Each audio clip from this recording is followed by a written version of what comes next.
Hello. And Welcome to Bastards.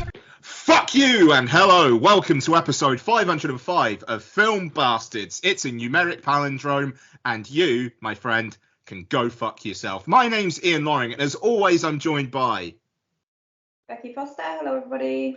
Matt Foster, hello everybody. and Ginger Spice correspondent. I'm going back to 505. Oh shit. It's Noel Mellor. Hi. Oh shit. Well, I just fucking what a boner. Oh, woof. I wasn't expecting that. That was sultry. My word. My word. Do you sing to your wife with that mouth? Yeah, that's why she's not here. Oh.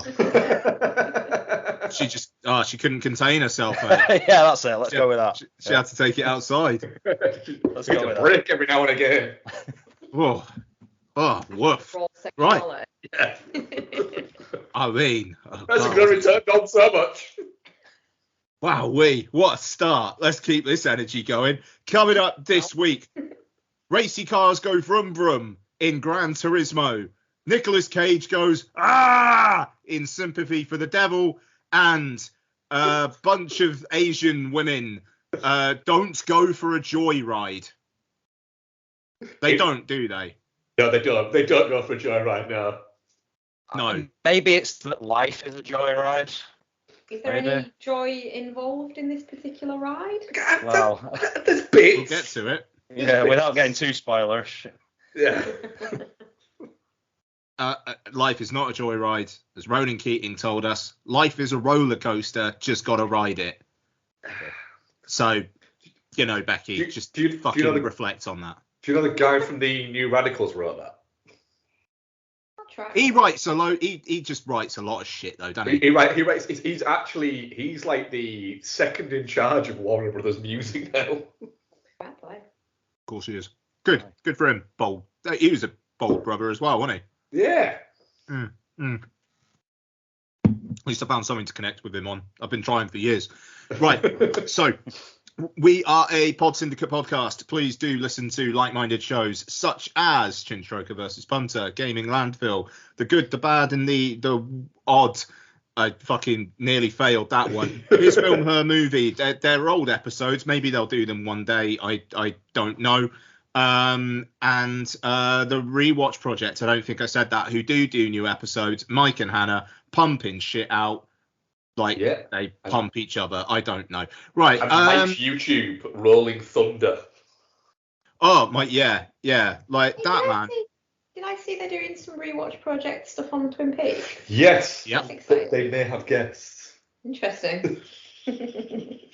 That man is a fucking dynamo. He is a content machine at the moment, isn't he? Yeah. Yeah. Yeah, he is. I'm worried about him.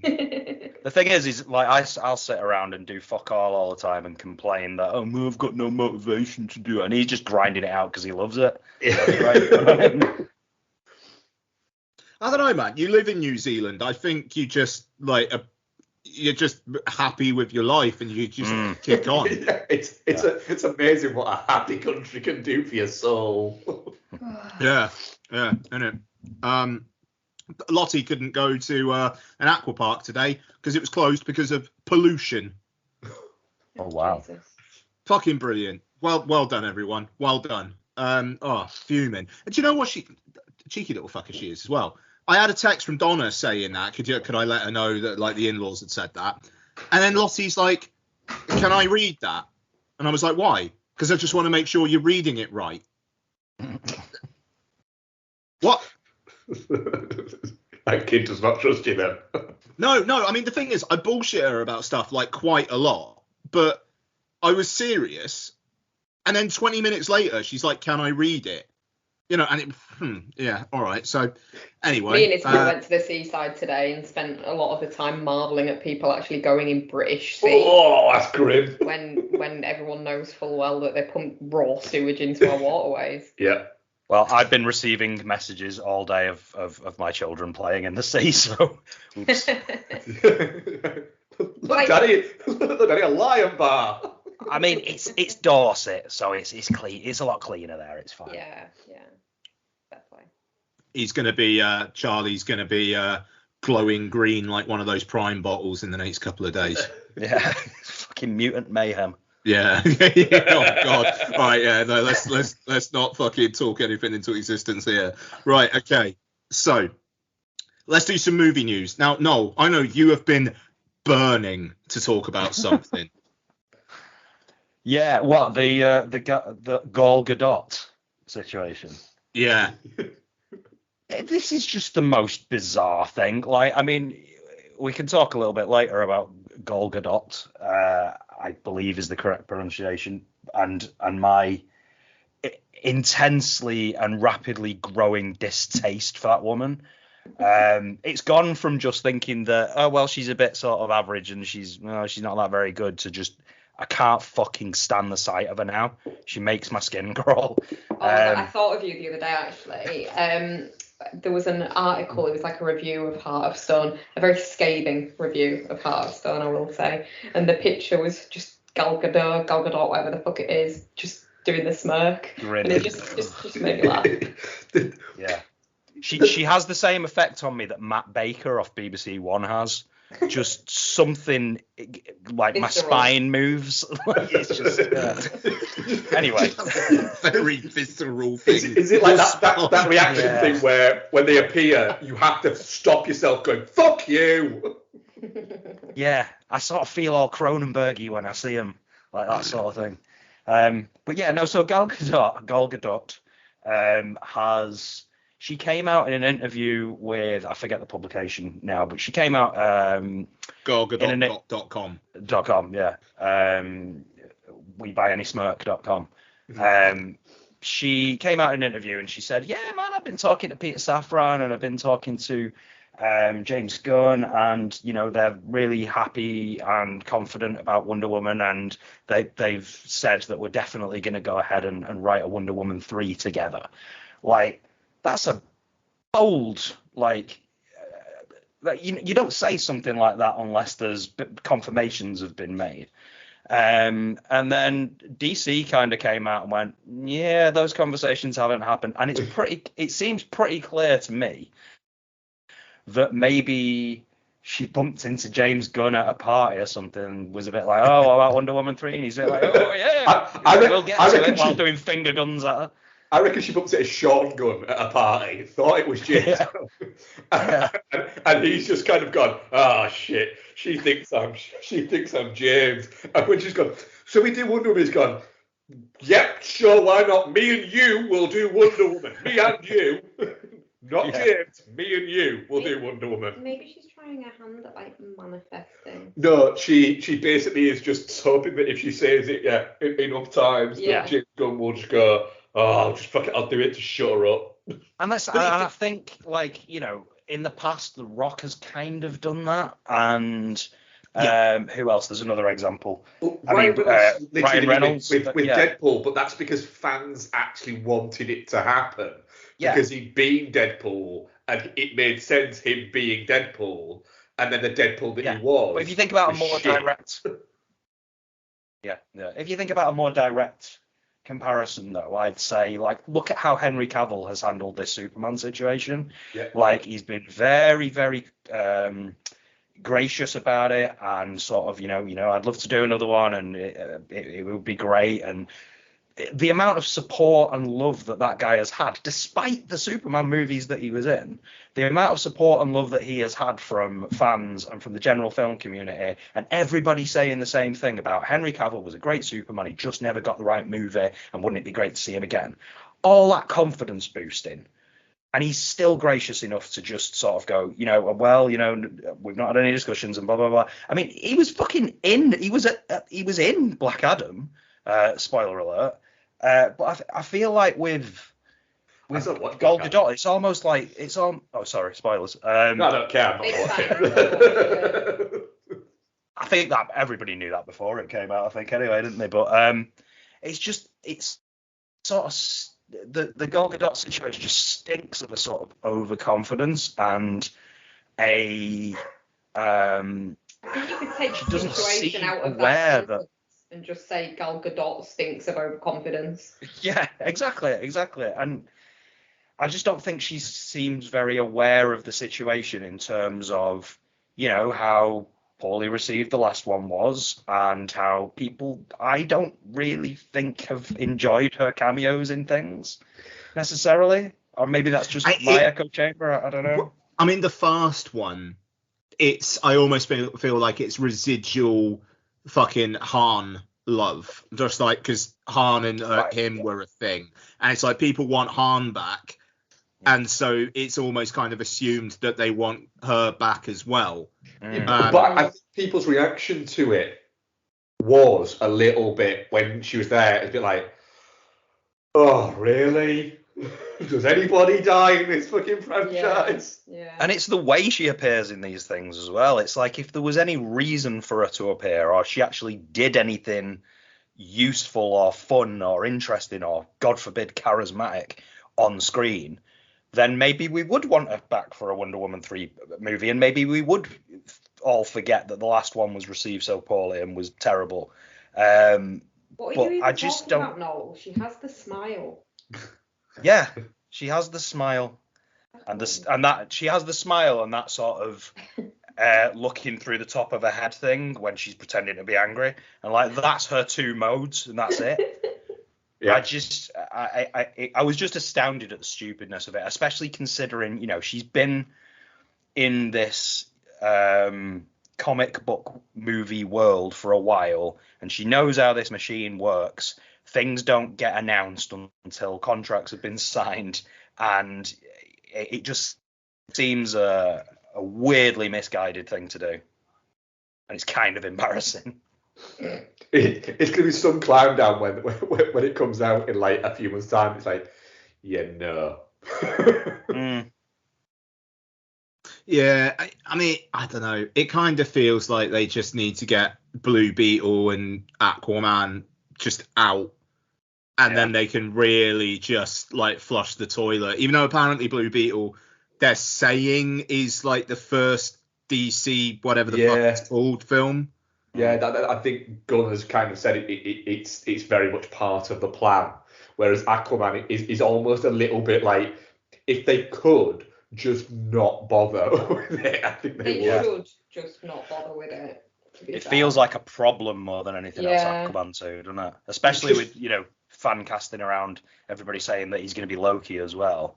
It's like, I don't know, man, if that might have been possible, but now that Aquaman 2 is coming out, how the fuck are you going to work that? It's going to be Loki? Lobo, sorry. Oh, that makes way more sense. It would be pretty cool if Jason Momoa just took over from Tom Hiddleston and no one said anything. Yeah, just walked Multiverse, out. baby. Yeah, but just walked out in the Aquaman costume as Loki. And then we went, what are you doing? He's like, Loki. And just nothing else was said. That'd be good.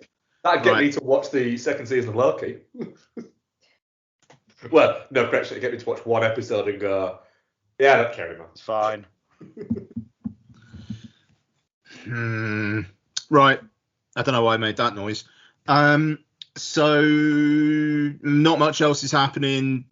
They're continuing to kind of negotiate in the strikes. It again feels like both sides are like, right, we've actually got to get on with this now. So who knows, but still nothing.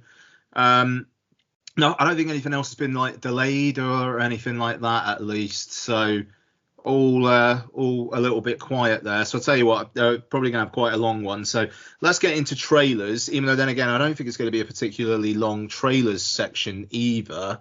Even though I suppose Noel's obviously not been on the show for a while. Have any trailers just generally caught your eye? What did I see this week? I saw the trailer for Bradley Cooper Wants an Oscar. That was good. I think that popped up yesterday. Mm-hmm. Apparently there's a bit of anger around that trailer and perceived Jew face. Fucking hell, really? Yeah, I'm not. That's a word that is being bandied about on the internet. I didn't just say that. So yeah, there's accusations of Dewface, and I guess, is Bradley Cooper Jewish anyway? I think his dad is. Right. Yeah, I mean, it's all this. It's an extension of this whole sort of like, well, nobody can play anything unless they are that exact thing, and nobody can write about anything or do anything unless they have lived that exact life. And I just, it's kind of nonsense, isn't it? It's almost as if the idea of acting is actually, completely redundant now. Yeah. It's that thing of so hang on a minute. So it should be a Jewish actor, absolutely, yeah. But a Jewish actor can play a non-Jewish role. The house of cards crumbles. Yeah. I just on Maestro. Sorry, like, yeah, I don't know. I don't know. There wasn't really enough in there to give me an opinion. Like, it's Bradley Cooper's follow-up to A Star Is Born. Of course, I'll watch it, and it will very likely be good. But I don't necessarily think that trailer was like particularly compelling. No, it's very much a teaser that is kind of like, hey, Bradley Cooper's made a new movie.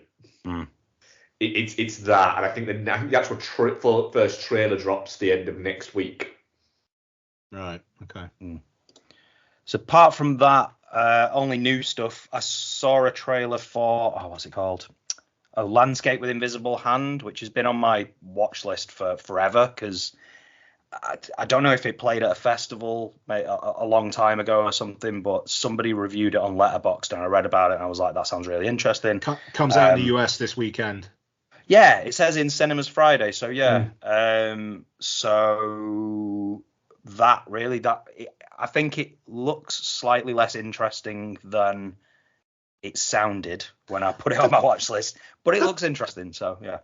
That premise is bonkers, by the way. Yeah.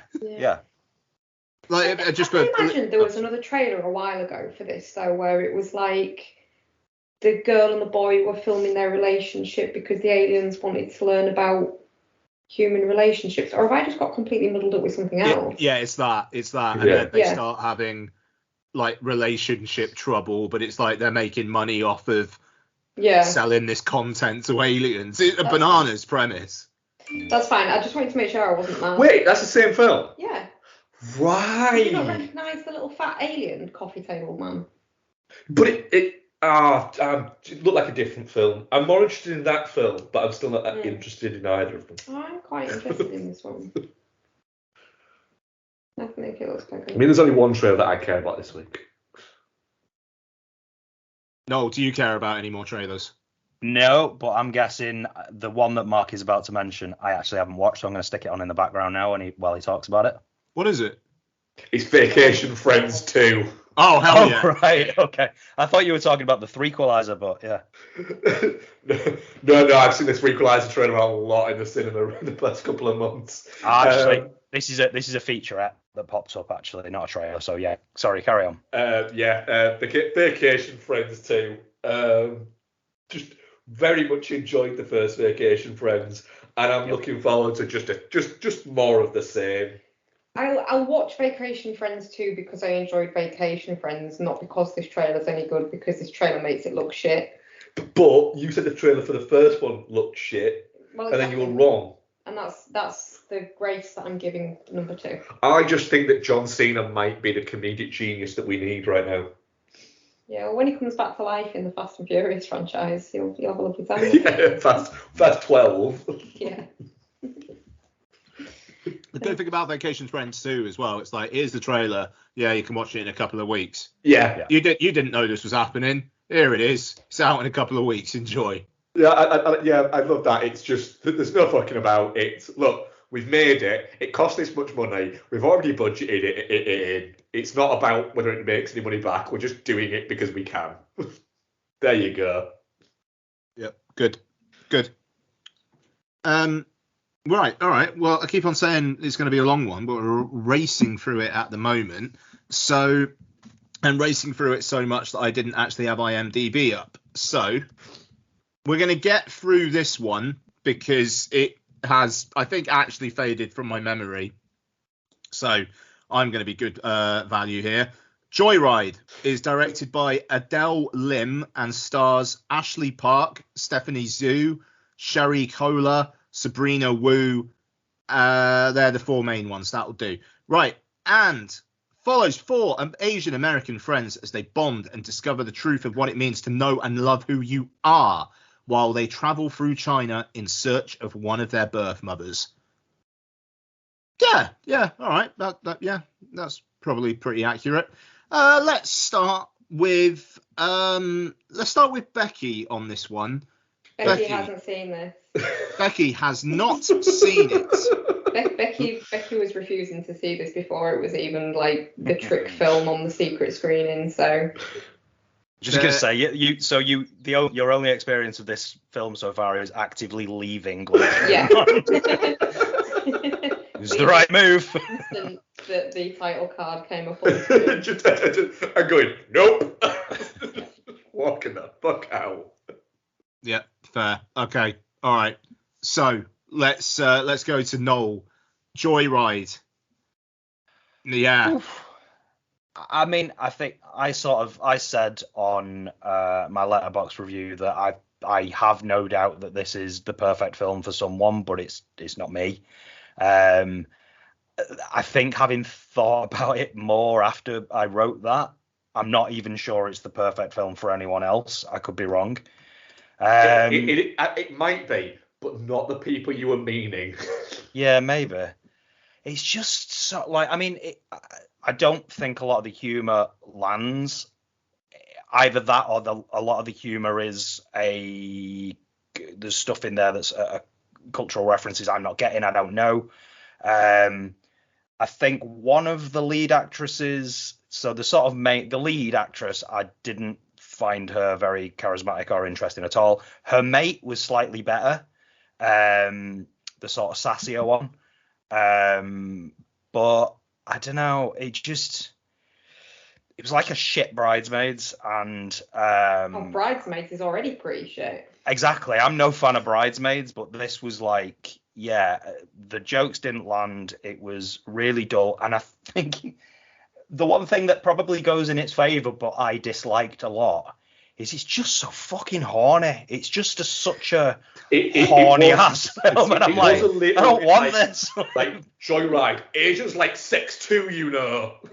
And I'm glad. You know what? I think that's what prompted me to write that review, was that, maybe there are Asian women out there or Asian moms and stuff who want a bawdy sex comedy, and they want to see women taking control of their sex lives and just being horned up and doing crazy shit. Maybe that's not my understanding of what I thought Asian culture was, but if that's what it is, then that's fine. They can have it. I just don't really want it. I didn't get on with it. Mark, did you want it? No. I've said this before. It makes the mistake that far too many modern comedies make of it forgetting to actually be funny at any point. Like, it at no point, even like bad comedy films can make you chuckle at points. Whereas I don't think even this made me chuckle at any point. It was just, it's not that I didn't find it funny or it's not for me. I just generally don't think it was that funny. And when they were trying to tell you jokes and trying to be funny, you were there going, I'm sorry, do you think this is funny? Because it's really, really not. And it was almost like even the film didn't think it was that funny itself. It just seems a little bit like they've gone, we want to make an Asian sex comedy. And they've gone, all right then, so let's just make an Asian sex comedy. But then put not a lot of sex in it and not a lot of comedy in it. And it just ended up being just a real trudge that just kind of made no real sense at all. I don't think any of I would say that the only character that I actually thought was had any sort of like intrigue to her that I was vaguely sort of warmed to was Kat, the actress friend. And it was just because she kind of was a tit. And I could get behind that. The friend was just an idiot. The lead character was, and she's supposed to be just absolutely self-obsessed. And then the eccentric, kooky one just wasn't really eccentric or kooky that much, really. I think there was quite a few missed opportunities in it as well. Like, I feel like, first of all, I think the white parents thing was had a lot more potential comedy value than they actually used it for. You know, if they were to take the piss out of the white parents a little bit more, I think there probably could have been some humor there. But then there's also sort of like, so the scene on the train where they ingest an insane amount of drugs. They don't really do anything with that like afterwards. No. And it is an insane amount of drugs that they like. You're gonna die if you ingest that amount of drugs, but they just don't really do anything to follow up on it. It's just like, so I don't know. It felt like it was pushing the envelope a little bit, maybe on the sex stuff, but and not being afraid to be sort of bawdy when it needed to be. But I just didn't. It was a sort of, you know, a wild and crazy international adventure that just didn't get crazy enough, really. Yeah, that's it. Fun enough. If you're gonna go all out, you need to kind of actually go all out and do something that actually feels a little bit like where you actually sit back and go, oh, that's a little bit nasty. Whereas with this, you didn't. You kind of just went, cool. What you're doing is you're saying things rather than doing things, and it's just there's an element of the shock value is kind of gone from it. So if you take something like a bawdy kind of sex comedy of something like No Hard Feelings, that actually has an element of bawdy to it, whereas this doesn't at all. It just it felt a little bit like you could tone down a little bit of the language and you'd have a PG-13. Yeah. I'd also say probably underused Robbie Cheng, is it? Ronnie Cheng, the comedian. Yeah. Again, his character, sort of like insane, rich businessman. There was probably a lot you could do with that, and make him more insane, make him do weird shit. But they don't. He just sort of turns up and says things. That's it. And he's good. He's slightly offended by things. Yeah, he's good.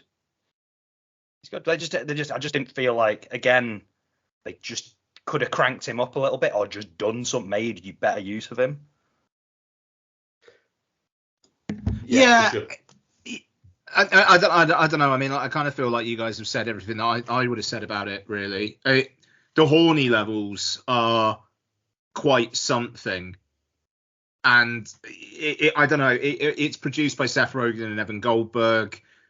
It's definitely hearkening to the kind of like the comedies of like 20 years ago. Like it's not exactly American Pie. But did you even get that vibe straight away with the opening soundtrack where you were like, oh, that very much feels like the score to this type of movie. Yeah, no, absolutely. And I don't know. It's an odd one as well, because they did those kind of like secret screenings, and like I'd seen other like advanced screenings a bit about as well. And it's like, what were they I don't know, what were they expecting? Because it doesn't feel particularly word of mouthy. It's done $14 million worldwide. It just feels like it's missed the mark, and it's just absolute vaporware. Like I just looked it up in its second weekend in the UK this last weekend. It dropped like 82%. So no fuckers talking about it. Nope. Like I imagine the people at that unlimited screening were probably fucking pissed. Like secret screening on a Saturday night, the Saturday before Mission Impossible comes out. You got people talking about Oppenheimer and Barbie as well. I imagine that, like I said, we left as it started, and a few people did. I imagine within half an hour, a lot more people will have left. I reckon people were just being polite, the people that didn't leave. I think there'll have been more people that will have left. It's even when you get to like the bit where they've got to do a song, and you've got this song and dance bit. Even that, before they start actually singing anything, in your brain you're going, I know what song this is. I just know what song it's going to be. And it's just so fucking obvious that it almost feels like, it just feels a little bit like, really? You couldn't have been a little bit cleverer than that? It smacked of real kind of just lazy. If this had been, again, it's trying to do a Hangover type thing of having a bunch of people out just like in the world in a strange place on a journey kind of thing, which is a lot of comedy, but it's so lazy in its execution. You know, and let's face it, the Hangover, it doesn't work for a lot of people, and it genuinely shouldn't work. It shouldn't work. The Hangover should have been shit. It was a fluke that it was good. The Hangover works though, in spite of its concept, because of the people involved being very funny. Yeah. And the sequels work because Phillips is taking the piss. Interestingly as well, you could sort of assume that it was made for a Chinese market, but I'm looking at box office now and it doesn't look like it's been released in China. No, I don't think it can be released in China. Well, is that it? I guess would this be offensive there? I think it is. It was a you're not getting released here kind of thing. It's made $700 in Iraq though. Is that on pirate DVDs? Well, Box Office Mojo are reporting it anyway. I don't know what to tell you. Fucking hell. That genuinely. How? In 4 screens. That's one guy who's fucking real horny. Oh dear. Okay, there you go. Shit. I'm sad to say it is shit.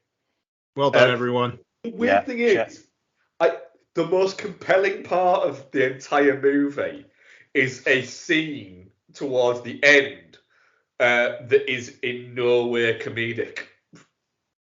And it's the only point where it's vaguely interesting, where she is at the, I suppose all the time, where she's at the grave of her birth mother and her birth mother's husband is there. And I actually sort of, that piqued my attention, and I actually watched that bit a little more intently and thought, do you know what? There's a better movie to this than the rest of the movie that is wrapped around this. Who was that? The husband was somebody famous as well. Who was that? Is that Daniel Day Kim? Oh, it's Daniel Day Kim. Yeah. There you go. Yeah. Shit. Well done, everyone. He's a very handsome man. He is a very handsome man. Hell of a jaw. Yeah. Good cheekbones. I'll just go and find out what our audience poll on that was. You'll go and find out. I'm going to go and find out. He's going to go out and ask them all. Yeah. Yeah. The fuck do you think of this motherfucker? Joyride, definitely not shit, 33%. Touching cloth, 33%. Shit, 33%. Wow. So a real mixed fucking bag. Okay. All right. That's Joyride. It's one of those movies that when you see it on Letterboxd and you see other people have rated it like 4 or 5 stars, you're a bit like, what were you watching? What the fuck? The 2001 Lily Sobieski, Steve Zahn. I mean, like, I would prefer to watch that because I actually quite like that film. Yeah. All right. Here we go. Keeping this particular energy going, maybe, unfortunately. Sympathy for the Devil is directed by Yuval Adler. That's not a name. And stars... Totally a real person. Yeah. Stars Nicolas Cage and Joel Kinnaman. After being forced to drive a mysterious passenger at gunpoint, a man finds himself in a high-stakes game of cat and mouse when it becomes clear that not everything is as it seems. Becky, you were really looking forward to this. How was it for you? I mean, there's not an awful lot going on in terms of plot, really, is there? But that being said, I did love it and will watch it over and over again. So I don't know what that says about Your me. recent fucking love of just your love of just recent Cage. I love the fact that he's finally paid off all his fucking tax bills and he's just gone, right, I can make whatever the fuck I want to make, and I want to make batshit crazy stuff. I love the fact that at no point during the filming of this movie were they more than 30 minutes away from Nick Cage's house. Love his stupid hair. Love how he goes full Cage all the way through it. Fucking love it. It's just bonkers. I actually said to you the other day, didn't I? You were going to bed early because you were on an early shift, and what are you going to watch? Oh, I don't know, might watch Willy's Wonderland, expecting him to laugh. And I was like, am I just not funny anymore then? And he was like, no, I genuinely believe that you maybe are going to watch that. I did consider it. The thing is, we watched this like 3 days ago. Yeah. Right. I genuinely can't remember what the plot is. All I can remember is Nick Cage dancing and sit the fuck down! Oh, it's full Cage, isn't it? I love it. Can you actually not remember the plot, because it's not a complicated one? It is that Kinnaman, he thinks Kinnaman's somebody else, and then Kinnaman started telling him he's not, and it turns out he might be. No, he definitely is. He definitely is. Yeah. Still not sure. It's essentially Pete them going, so we're kind of setting it up like Nicolas Cage might actually be the devil. Yeah, do that. Except he's actually not. And the whole point of it is that he's not. He's the wronged party. Yeah, There's the twist. He's the sympathy. Even though he like blew up that fucking diner. He killed quite a lot of people. And, innocent people. And that cop.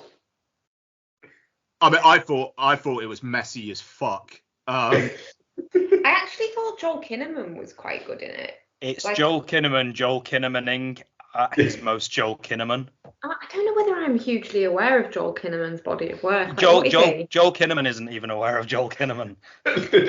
Joel Kinnaman thinks he's fucking Boyd Holbrook. Sam Worthington. Am I Boyd Holbrook? Oh no, that'll do. That's way better. Yeah. He's there watching Logan going, I don't remember filming this.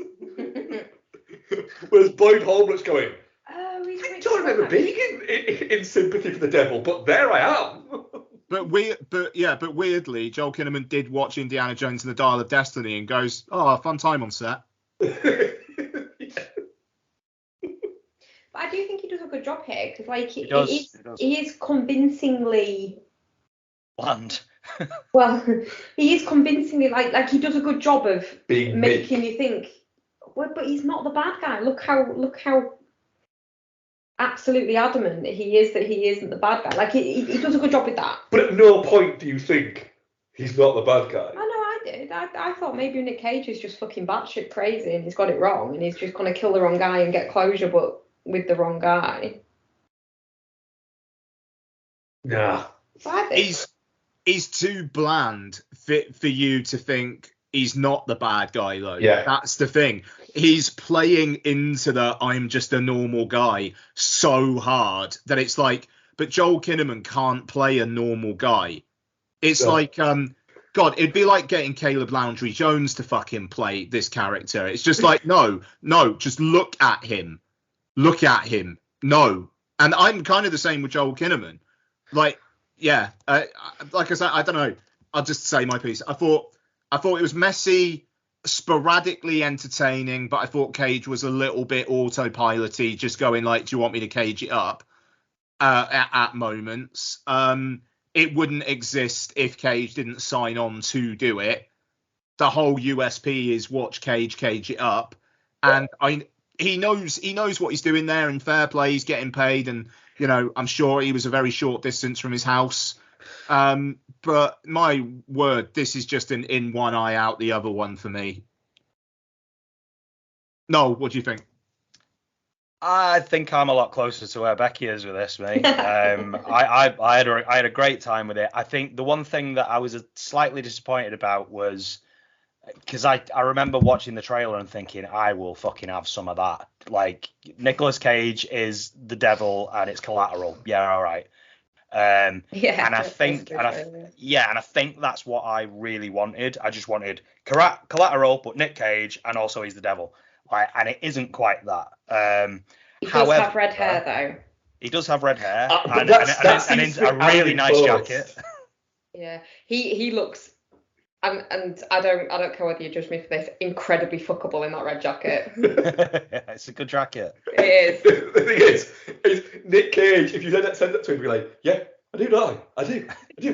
It's my jacket. It isn't even. It absolutely 100% is his jacket. So his jacket. It's 100% his jacket. I also turned up on the first day of shooting and went, I want to be from Boston. And Uwe Adler's gone, why? I don't been know, to Boston? but I do. Are you going to do a Boston accent? I'm going to basically just sound like me, but with a bit of a tang. Yeah. At times, I will sound like I'm Boston. Luke, you can make that work, can't you? And Luke Paradise is there going, yeah, sure. Boyd, are you okay with that as well? Yeah, I'm fine with it.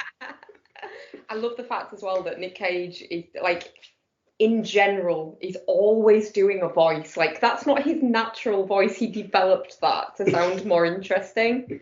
I find that hilarious. Yeah. I love him. He's great.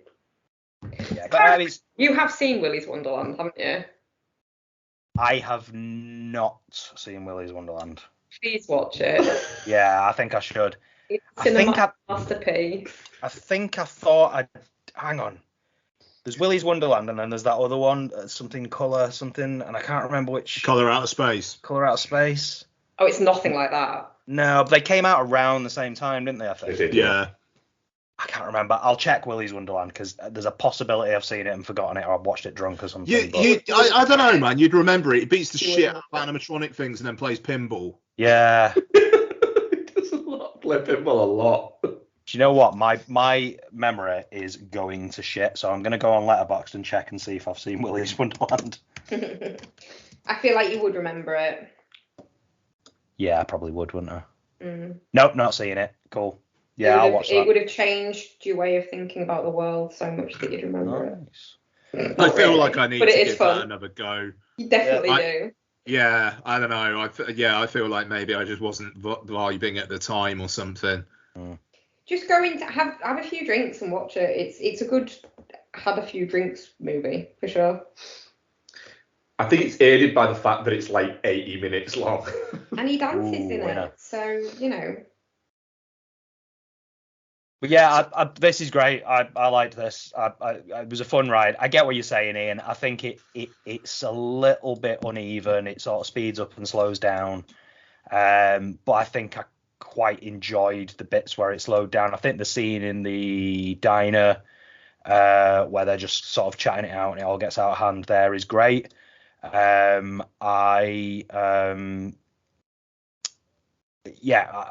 It's not exactly what I thought it was going to be, but I enjoyed it. I also enjoyed Burns. Burns. Was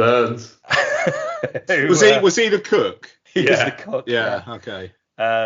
So yeah, Burns is the what was it? Is he the like the lighting guy? Production design. Yeah. Just production design. Because he's like the thing is, for listeners and context, like so I when I'd started watching it. His name comes up at the beginning, production design by Burns, and I was like, oh my god, the production designer of this film is called Burns.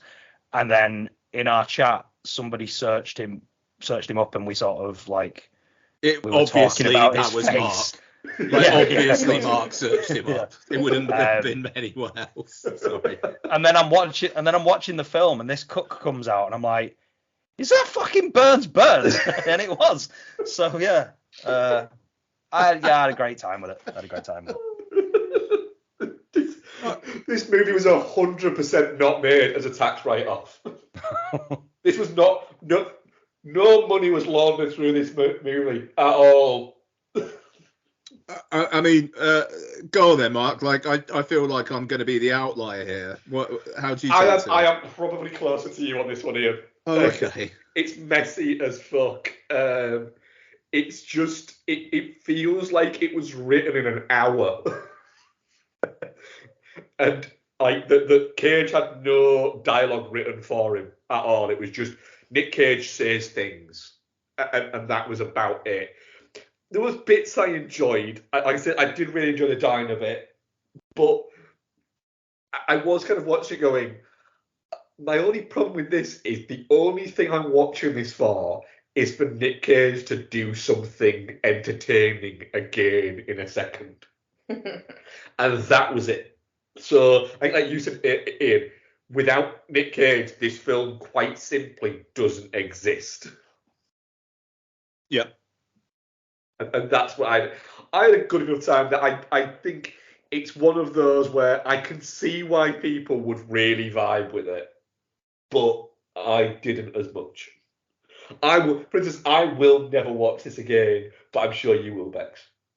Oh yeah. Yeah, whereas I won't. I have a Nick Because I've seen it. I don't need to see it again.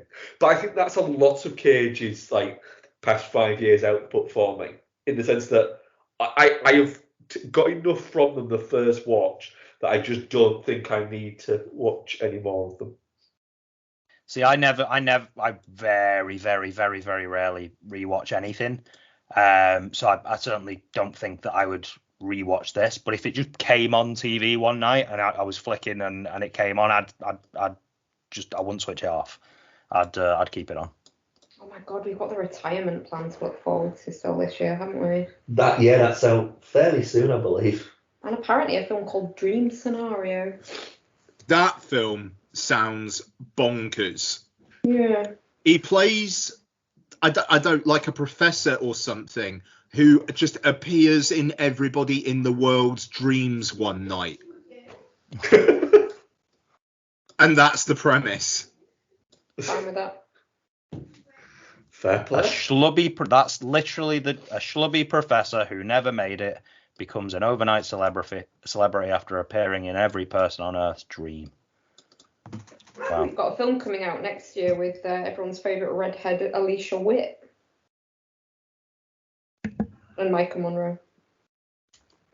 Which is Face Off too. Alicia Witt and Micah Monroe. Yeah. That's an oddly looking horny movie. Oh, it's got shit about a cult in it. I'm in already. Don't even need to read the rest of the synopsis. What? Got a cult shit. Alicia Witt, Nick Cage. Alicia Witt, Nick Cage, Micah Monroe in a cult movie. I could take. What can possibly go wrong? I could take or leave Micah Monroe, but I've loved Alicia Witt since Sybil. Since Sybil. She an urban legend? She is an urban legend, yeah. I feel like I need to watch her. Fucking love that film. She also got one of the strangest payouts for an injury on set.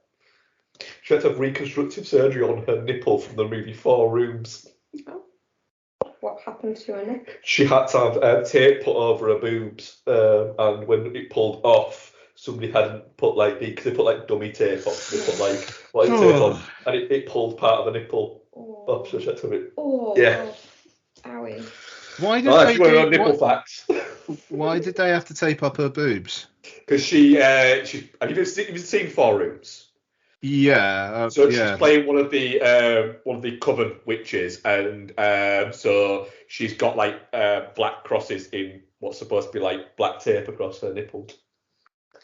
And usually what they do when you have prop tape is you get this special tape that sits on the duct tape or the black tape. Yeah, so I missed that point in your original description. So it was like electrical tape. No, it's like black duct tape. Oh. Yeah. Jesus.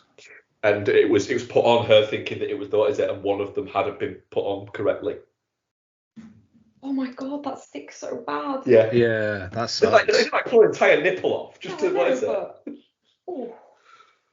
Yeah, I like her even more now. I just remember seeing it in an interview with her like a few years after it.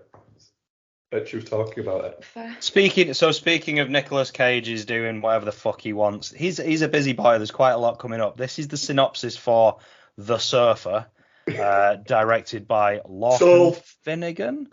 Okay, yeah, nothing there. Right, so when a man returns to his beachside hometown, presumably Nick Cage, I'm hoping, in Australia. He plays the beach. Many years since building a life for himself in the US, he is humiliated in front of his teenage son by a local gang of surfers who claim strict ownership over the secluded beach of his childhood. Wounded, he decides to remain at the beach, declaring war against those in control of the bay. But as the conflict escalates, the stakes spin wildly out of control, taking him to the edge of his sanity. So it's Nicolas Cage on a beach, waging war on some surfers. Fucking yeah. Yeah. Oh, Yeah. that sounds good. Yeah. That sounds fucking great. Hey, hang on. What? Lords of War, is that a sequel to... Yeah. With Yeah. Bill Skarsgård playing his fucking son? Yeah. Yeah, I'm in. Oh, wow. Sequel to Lords of War. This is Yeah. so Lord of War. exciting. I could just watch Nick It's a Cage. good title for a sequel to Lord of War as well. Well, it was either that or Lord of Wars. So Oh, that would have been good. Right. Good for him. So, Our audience plus Sympathy For The Devil. Shit. touching cloth, by the way. Oh, wow. What was it? Shit, what? 100%. Oh, wow. 100% shit. Wow. I'm touching cloth on it. I'm definitely not shit, mate. I feel like I'm probably Geostorm. Yeah. I loved it, but I'm not going to sit here and say it was good. Okay, let's continue on. Noel, what have you been up to lately? Oof, what haven't I been up to? Context. My wife and children are in Dorset for the week. Every year they all head down there. Claire's got a friend whose parents have a house down there, and they all meet up with. So Claire meets up with her friends, and they bring their kids, and they go down there for a week and leave me to my own devices. So I've just been filling up on films and trying to claw back all of the film time that I lost to Zelda Tears of the Kingdom. All 225 hours of that. Absolute madness. I love it, but wow. Yeah, the thing is,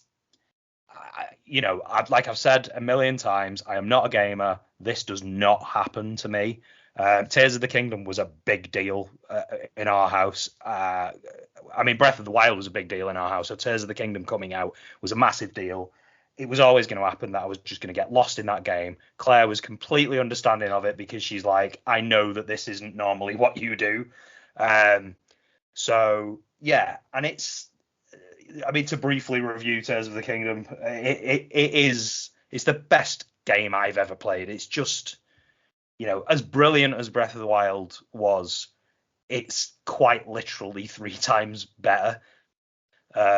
It's amazing. It's such fun and so immersive, and it drove me insane, and it made me fall back in love with it at the same time. It's immense, and I'm glad that Charlie has taken the Switch with him to Dorset, because I'd probably just spunk another 100 hours on that doing all the side quests. But yeah, without Tears of the Kingdom, I've kind of been filling my time with a fair amount of films. So let me see. I'll mention a few from the last week. So last night I watched The Place Promised in Our Early Days. So this is a film by what's his name? I forgot his name.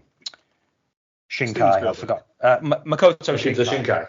Yeah. So Makoto Shinkai is a Japanese anime guy, and so I was introduced to him first via Suzume. So Suzumi was shown at my local cinema, and I was just like, yeah, man, I'll go and watch a big screen anime. Why not? And I absolutely adored it. Like Suzumi was, it's just one of the best cinema experiences I've had in so many years. Just there's a lot about that film that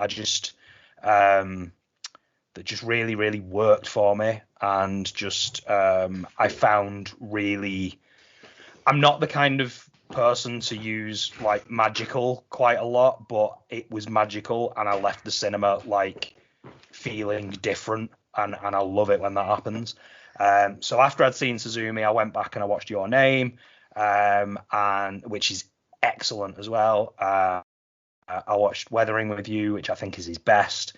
I watched Children Who Chase Lost Voices, 5 centimeters per second.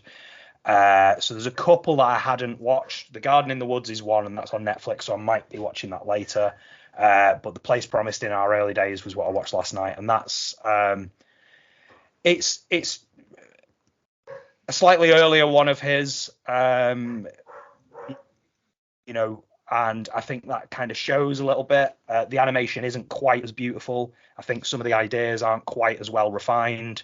It has a lot of sort of traits of Shinkai's stuff. It's basically revolves around young love and a sort of young love story in a world where there are bigger, more powerful forces at play, and how that young love can sort of overcome those forces and defeat evil and all that good stuff.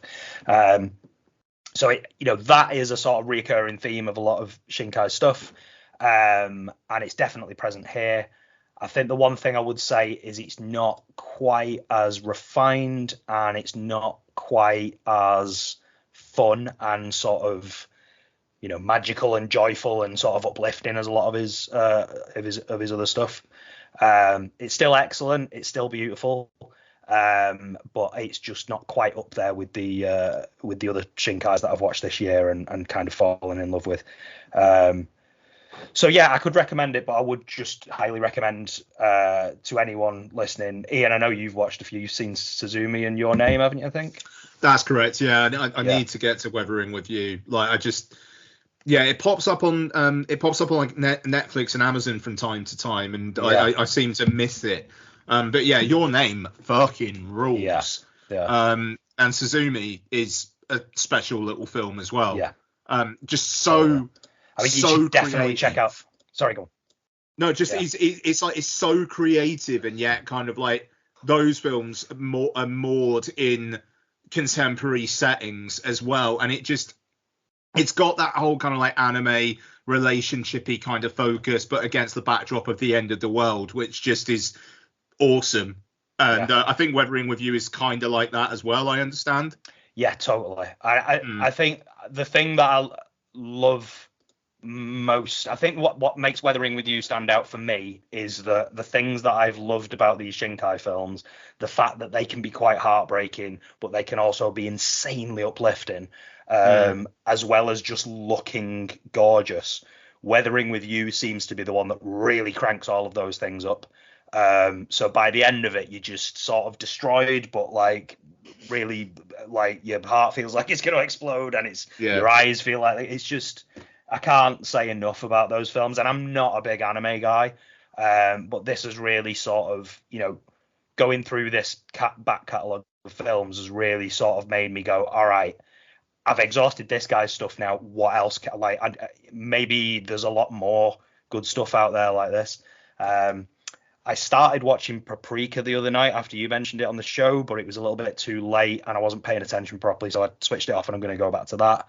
Definitely do it when you've got a clear head, otherwise it'll blow your mind. Well, that's it. Like I got to the scene where the short doctor character is in the office, and he's just sort of ranting and rambling, and then he leaps out the window, and I'm like, what the fuck is going on? I need to come back to this. So I will come back to that. But again, like I think from there, I'll try and maybe I'll get a Crunchyroll subscription or something, and I'll try and like go through and discover some new stuff, because there's probably so much stuff out there that I've been thinking of getting a Crunchyroll. Is along these lines, maybe. Mm. Yeah, I did have it once before because I was watching Gundam on there, but then I sort of tuned out of Gundam a little bit. So yeah, maybe I can whack a free trial or something. Yeah, I've started watching. You've maybe seen it on Netflix. There's a live action show called All of Us Are Dead, and it's giving me real High School of the Dead vibes, which I'm thinking will probably be on Crunchyroll as well. Is that a series or a film? Yeah, series. Yeah. So that was a success story, Police Promised in Our Early Days. Less of a success story was Table 19. Has anybody seen this? Table 19, The Widowmaker. If only. Oh, well played. If only. So is that the Anna Kendrick one? Anna Kendrick, yeah. You see, I have hovered over this a lot because it's got Craig Robinson in it. Yeah. I haven't watched it yet because it's got Stephen Merchant in it. Well, this is it. Next time you're in that position, walk on by is what I would say, Mark. It's despite it having Craig, my good friend, who laughed at my joke on Twitter once, my good friend Craig Robinson. Despite it having Craig Robinson, despite it having Anna Kendrick, which I know she can be Marmite, but she is good. Despite it having Lisa Kudrow, it's just the most boring and pointless thing I think I've ever seen. It's not a bad idea. So it's basically the concept is a bunch of strangers all at table 19 at a wedding. One of them is Anna Kendrick. She used to be the best friend of the bride, but for some reason she's been relegated to table 19. And I think just the concept of having strangers at a wedding, getting to know each other and getting into a wedding-related shenanigans, that could be fun. But it's just not. It's just it's quite dull, it's quite slow, and it feels like they're trying to find things for the characters to do later on in the film, where it's like suddenly, because Lisa Kudrow and Craig Robinson's characters, they're a married couple, and then when they're introduced at the beginning, they're like they run a series of diners apparently, and they just seem quite cool with each other and like quite happy and stuff. And then in the third act, Lisa Kudrow reveals that she came to the the reason she came to the wedding is she wanted to try and have an affair with someone, and it's not really clear who or why, and it just sort of comes out of nowhere for the sake of injecting some drama into it. It's a dull and pointless film. Avoid. Rare rewatch. I rewatched The House because it was the daytime and I wanted something fun to watch. Oh yeah. The House is a lot of fun. Great time. Yeah. Less fun is still a Michael J. Fox movie. I've been steering clear of this for a while because I was worried that it was gonna be it was just gonna make me sad watching this. That's why I watched it. Yeah, and I stayed away from it for a long time for that reason, but I was in a documentary mindset, and I thought I'll give it a go, and it's really good, and it's great to see this person, initially at least, like his spirit and the way he is and his need to quite literally always be moving and moving forward, physically and sort of emotionally, like that's documented really well, and it's told really well. You find out a lot about like the way he walks is he kind of walks like Marty McFly, that sort of constantly sort of moving, stumbling kind of thing, but it's just because it sort of sums up his energy and it sums up his spirit a little bit, where he's just like, I'm not going to stop. I'm going to keep, I'm going to keep fighting, and I'm going to keep fighting through. And when the film's doing that, it's great. But then it inevitably gets to a point later in the film where it does get sad, and it's, you don't want to see this guy suffer. So, yeah, a difficult wank is what I'm trying to say. But you managed it. Yeah, you power through, don't you? You persevere, don't you? You do. I watched Death on the Nile for some reason. I don't even know what. I didn't enjoy the first one. Like I didn't enjoy the first one, and this one is the same thing, but now it's got Gal Gadot in it as well.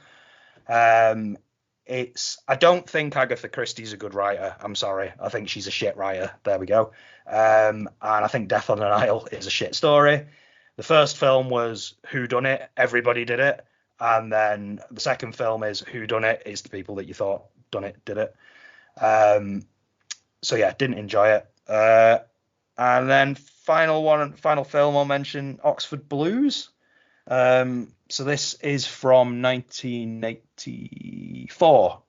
So this is Rob Lowe, is a high school jock who and a rower, and he decides weirdly that he's gonna move to England and he's gonna go to Oxford, and he's gonna con his way into Oxford because there's a duchess, is she, or a princess or something? She's like a duchess who goes to Oxford University, and he's going to go there and he's going to marry her, and that's the premise. Or I mean, is he going to marry her, or it sort of seems to, it's not clear whether he wants to just marry her or he's just after fucking her. But he gets there and everybody's English, so obviously they're a dick. And then eventually he fucks her, and then it sort of disappears into nothing. It's a film that kind of needs a strong, charismatic lead, and I've never really had much experience with Rob Lowe before this. I mean, I've seen him in stuff, but I don't really remember him being in anything important or notable. And the thing that this showed me was that I just don't think he's a very charismatic actor, or he wasn't at that point. I think he's got the looks, but he just doesn't have the charisma or the likability of a Michael J. Fox or a Robert Downey Jr. And I feel like this film could have been something with one of those actors in it. He's nowhere near as charismatic as, like you say in there, as a Michael J. Fox or a Robert Downey Jr. or an Emilio Estevez. Yeah. Or even like a Judd Nelson. He also isn't. He can't get away with being the boy next door of somebody like Andrew McCarthy can. Yeah, it's just what he had was he was a really fucking good looking guy. Yeah, and that's it. That's all. The whole film is kind of coasting on that, unfortunately, which is a shame. I do think that it's not a particularly well written film. It's not a particularly good idea. It's it doesn't really go anywhere. However, I couldn't help, and maybe it's because I'd watched Still recently, I couldn't help but think while I was watching it, a Robert Downey Jr. or a Michael J. Fox really could have turned this into something. But as it stands, it's kind of not. So there's that. Other films: Barbie, Shoplifters of the World, The Artifice Girl, Insidious: The Red Door, which was the darkest and most boring film I've ever seen. And then last night I went to watch Stockport County because I know you've been talking about football on the show as well. So the return of Stockport County. So they get 3 points. They got 1 point just about. Yeah. So I've been going to see Stockport for quite a few years now. Probably about, when did we move to Marple? It was probably like 6 years, 7 years on and off. But in more recent years, I've been going a lot more regularly and going with Charlie, and we've been having a great time there. As I've said to you guys before, the vibe there is great. It's great for kids. It's just a really warm club. I've kind of fallen in love with it more and more over the years. We've had a bad start to the season, and I felt like a manager there for a second. We've had a bad start to the season, but we had a bad start to last season, and we ended up in the playoffs. But I think the experience of last night was Tuesday night summer game, is just a real vibe. Like the sun's low in the sky and the planes are going overhead and there's just the floodlights are on and it's just a lovely environment. But I think the main thing that I take away from last night was I went into the game thinking, all right, I've seen all of Dave Challoner's post-match interviews. We're a few games into the season now and we've not had a win. and the rhetoric is very much, oh well, we had a bad start last season, and oh well, we were the better team on the day. I felt like if we didn't get a win last night, that people were going to start to not accept that anymore, and people were going to start to get angry. And we managed to get 1-1 out of it. I don't think we played exceptionally well. I don't think Bradford played exceptionally well either. Ben Harbisher, the keeper, had to save a penalty, which he did, and that was great. But it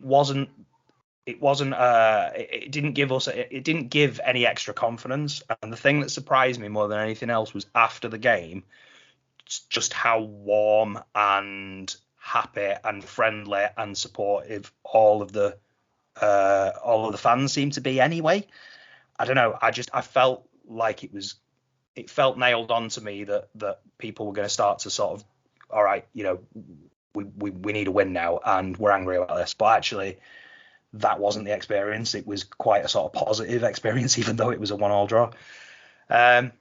So yeah, that's been my whole week. And then I went out boozing afterwards, and that's why I've got a headache right now. And I'm gently sipping at some whiskey, hopefully trying to put the remains of my hangover to sleep. Good. Good you week. know what? I'll go next, just because I'll talk about the football game I went to as a segue. So, went to Cardiff QPR, first home championship game of the season. Cardiff drew 2-2 with Leeds, 2-0 up at half time, and then Leeds clawed it back because their Leeds to 2-2, then 2-2 with Colchester, which I talked about last week. QPR lost 4-0 to Watford in their first game of the championship season. So I was going in thinking, I might see some goals here. I did. I saw 3 goals, but 2 of them were for QPR. So it all went a little bit wrong. It's gonna be a shaky season. Cardiff would have been relegated last season if it wasn't for the fact that Reading had a 10-point penalty, and it's not hard to see why. But Errol Bullitt, the manager, has got Cardiff actually trying to make chances, but there's just too much before they really get incisive. Just too much passing of the ball. Shoot around a little bit. Yeah, and then QPR just managed to get in there on the counter and do something. So there was some boos at half time, but then Cardiff, so it was 1-0 at half time, then went 2-0, then Cardiff got a goal back in the 70-something minute. 10 minutes of added time at the end of the second half, and we were thinking, oh fuck, is something going to happen here? It didn't. It wasn't quite the oh god that the first half was presenting it as, but I think it's going to be a long season. And we're going to get some fucking pastings at points, I think.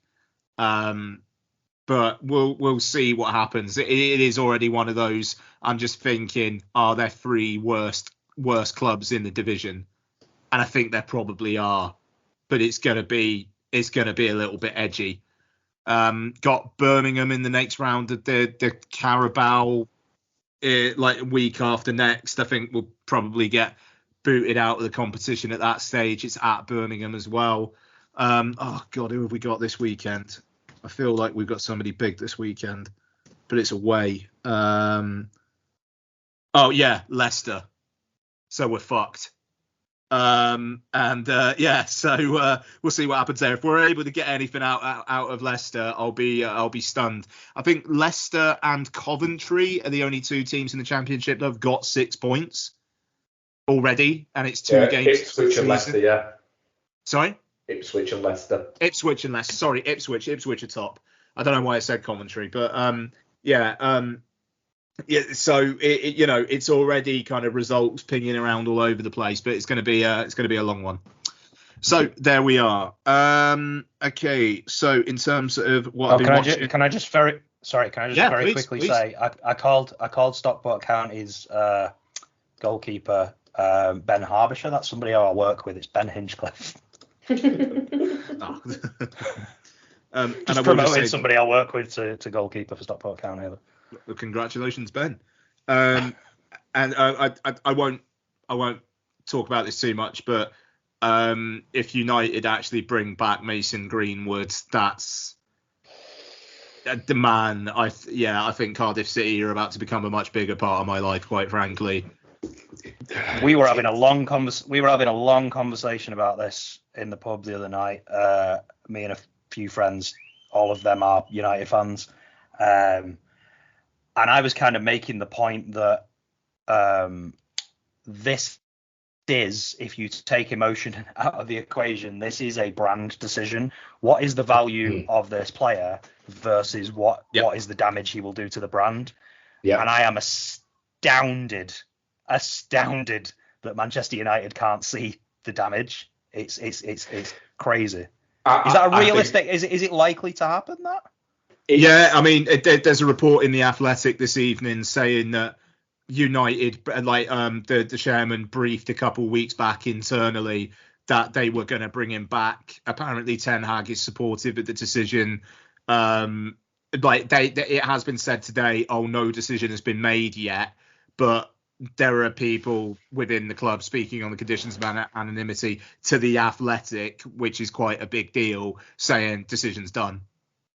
And he's coming back. Fuck him off to a Saudi club, like, honestly. Yeah, man. I mean, yes, okay, charges against him were dropped. There's audio of the stuff he was saying there, and United bringing him back are basically, it's fine as long as he plays football good.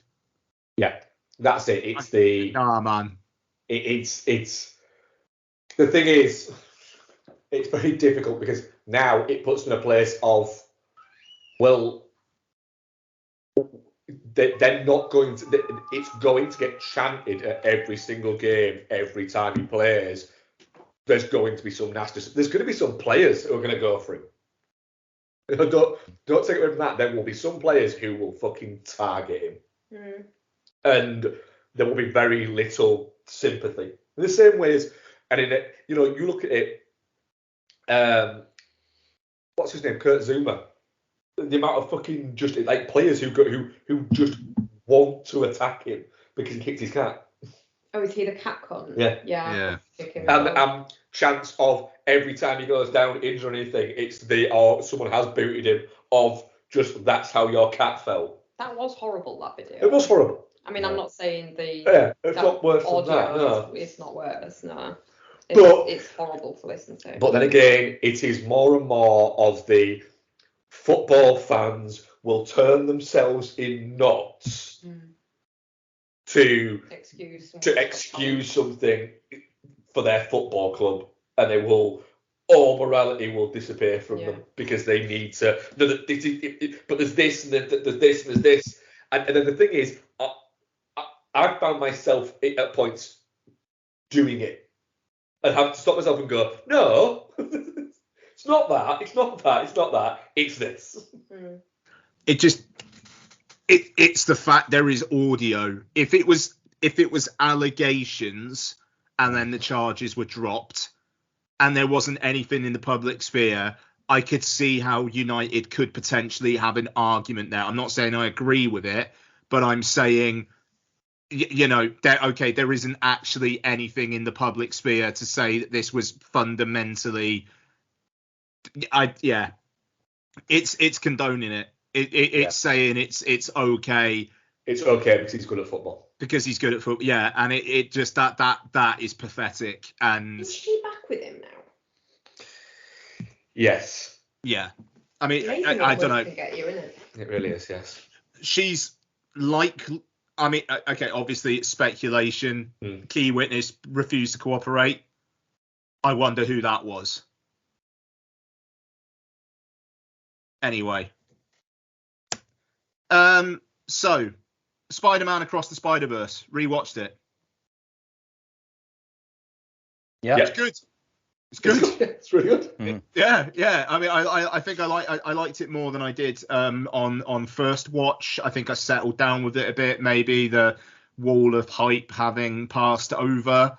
I still prefer Into the Spider-Verse is just this fucking singular like diamond that for me I don't think can be replicated. But this is good. I just wish it was Gwen Stacy's film and not Miles's film. Into the Spider-Verse is 100% Miles's film. I kind of wish Across the Spider-Verse was Gwen's film. That opening 20 minutes is like my favorite 20 minutes in all of film this year. Like end of. I think it's exceptional. But hey, you know, Beyond the Spider-Verse is going to be cracking, I'm sure. I'm really, really looking forward to it. So there you go, Spider-Verse. Also, I rewatched Central Intelligence.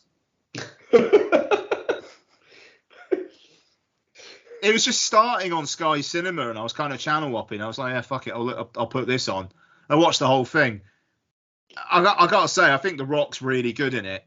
He is, because it's a fun film. Yeah, like he's playing this guy who like is built like a brick shit house, but actually plays the I was a bullied teen and I'm still carrying that shit with me quite well. But he's walking around with a unicorn shirt on and a fanny pack and just fucking loving life. Yeah, really. Yeah, I think The Rock's very, very good in it. It's a very, very pleasant watch. Is Central Intelligence. Very pleasant watch. Do you know what? Is not a pleasant watch. It almost fucking ruined my birthday. Bros. All right. Right. So Mark watched this and talked about it a few months back, and Mark was mixed on it. Yeah, Mark. Fair? Oh shit. All right, I misremembered that. Hang on a minute, it was your birthday yesterday? Yeah.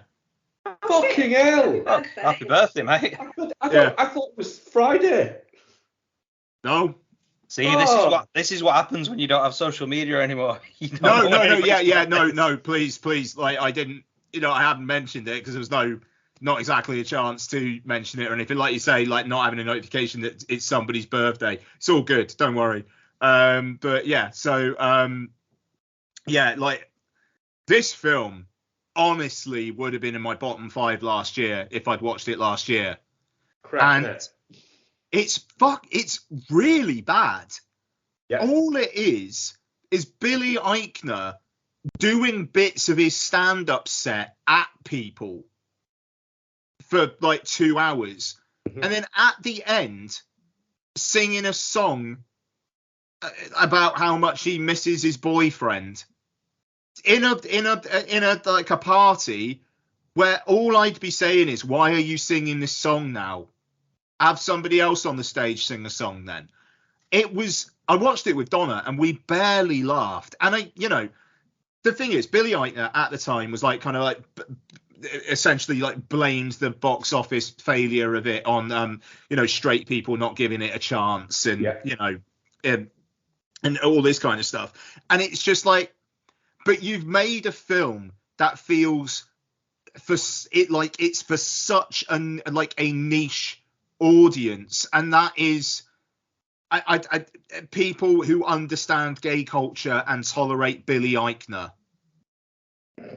The problem is it's just even somebody who's watching it and you're watching it going, this is quite a good idea, a rom-com that is based around a gay couple, and you watch it going like that.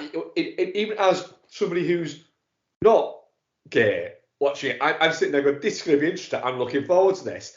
You watch it going, I don't get why he's telling everybody off, not just me, but other gay. It's like he's having a go at everybody, whilst also going, look, I know I come across as a prick. I know I come across as an arsehole. It's like, have you ever thought it's because you are a prick and an arsehole? Honestly, the most relatable scene to me was when Deborah Messing cameos in it, and he's like talking to her about his problems, and then she's just like, I played Grace in Will and Grace. I'm not Grace in Will and Grace. how many gay people come up to me and start talking to me about their problems. I don't care. I've got problems as well. Just chewing him out. And I was like, yeah, absolutely. I mean, like, his boyfriend in it, he spends half his time, like, just talking about, I don't know why you like me. You know, like, I'm not as good looking as these other guys. And then the other half of the time, seemingly attacking him for being with him because he likes him. It is so weird. He's so unlikable. It's breathtaking how unlikable he is in this film. And I'm sure maybe he could be likable. I don't know. But, you know, there's like eye-opening stuff in this, you know, like the like gay hookup scenes and stuff. And it's like, yeah, do you know what? We see hetero sex on screen. Like, why not? And it is like, wow, you know, like it goes there. And I absolutely respect that. But it's just he, gay or not, is not a likable screen presence, and he co-wrote the thing. So to be fair, he's really only got himself to blame for the material that's coming out of his mouth in this film. Yeah. It is really, really bad, and I'm not surprised that it lost Universal money, and I'm kind of glad it did, because I tell you what, gay folks deserve better than that, than bros. Yeah, and it very much was a thing where even gay dudes didn't like it. Yeah, you know, it just. So a spoiler alert for bros, but it's like he gets with this guy, and then the guy his boyfriend finds out that somebody from his hometown has just like come out as well. And they're all drunk at a Christmas party, and he comes up to Billy Eichner. He's like, "What do you think about this whole monogamy thing?" And Billy Eichner's like, "Yeah, cool, yeah, fuck who you want." And then they end up having a threesome. Actually, it's a foursome because there's other guys there as well. And then they're having trouble. Billy Eichner like chews him out, and then he finds him in a club, and he's getting off with this other guy. And it's like, oh, you know, I don't think I can trust you anymore, blah, blah, blah. Yeah, but you just, like, had some open relationship sex with him relatively, you know, recently before. I don't get why you're now saying I can't trust you. And then it's the boyfriend, like, pleading with him, please take me back, I know I fucked up, blah, blah, blah. And it's just... Nah, mate. No, you know what? Rules were pretty clearly defined. He should have been more open with you if he wasn't comfortable with it. I don't think you've got anything to apologise about. And like half of the third act is Luke McFarlane, bless him, who's good in this, trying to, you know, get back with him. And Jesus Christ. And then it gets to the bit where he meets his parents. Oh my God. Yeah. Okay. And then so Luke McFarlane's parents are visiting from like out of town, you know, and it's very much set up that, you know, they're not necessarily homophobic, but it's just like the concept of their son being gay is not something that they're used to. And then, oh God, what is it? The mum's like a primary school teacher, and Billy Eichner gets into this monologue about how they should be teaching about homosexual relationships to second graders, and the mum's just like, look, agree to disagree. I think it's a bit young. Agree to disagree. And then Billy Eichner goes off about it, and then the boyfriend's just like, I can't believe you did that. You know, like, I asked you not to do that. I pleaded with you not to do that. Then Billy Eichner chews him out, and it's just, man, it just, the film is Billy Eichner's worldview, and if you don't agree with 100% of it, fuck you.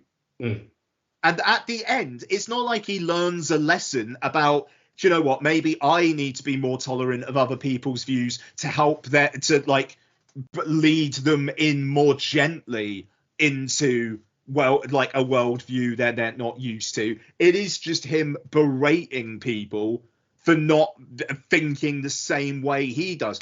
I honestly, I don't know how this got made. The more I think about it, it's just not a very good film. It's so bad, and yet it should be good.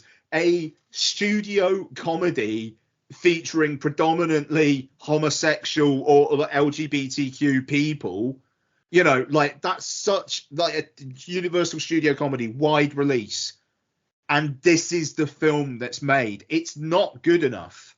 Not a lot of rom-coms get made nowadays, so to get one made for over $20 million is pretty fucking good. Then to get them to market it to the level they did is pretty impressive.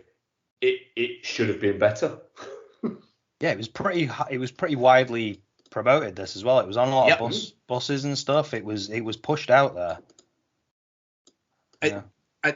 Yeah, really, really bad film. I'd be fascinated, like, if anybody listening to the show is LGBTQ, I would just love to hear what you thought of this, just because, like, if it is actually something that your community accepts, it's like, okay, I felt seen by this film, then great. That's probably a perspective I need to hear, because at the moment it's just like, I don't know how anybody gets on with this film apart from Billy Eichner.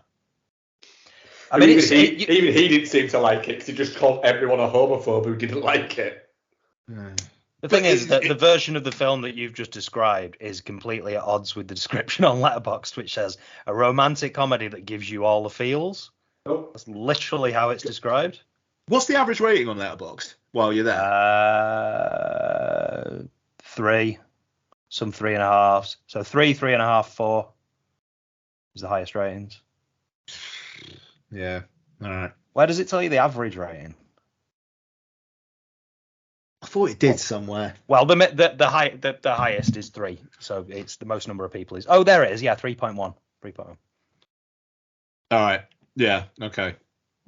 But it's like that description, a romantic, like you say, Mark. You don't get that many romantic comedies these days, and the opportunity to create a out and out romantic comedy for gay people feels like an open goal. Like, why not just do that? Why make it? I've not seen it. It's been sat on my hard drive forever. I'm now deleting it. But like it just feels like a missed opportunity to give that community that, like, just it's not a rom-com, it's a diatribe. It's so weird. And the thing is, if it's getting a 3.1 on Letterboxd, which in terms of political views is probably that folks on Letterboxd are probably on the more liberal side, and it's only getting a 3.1. Yeah.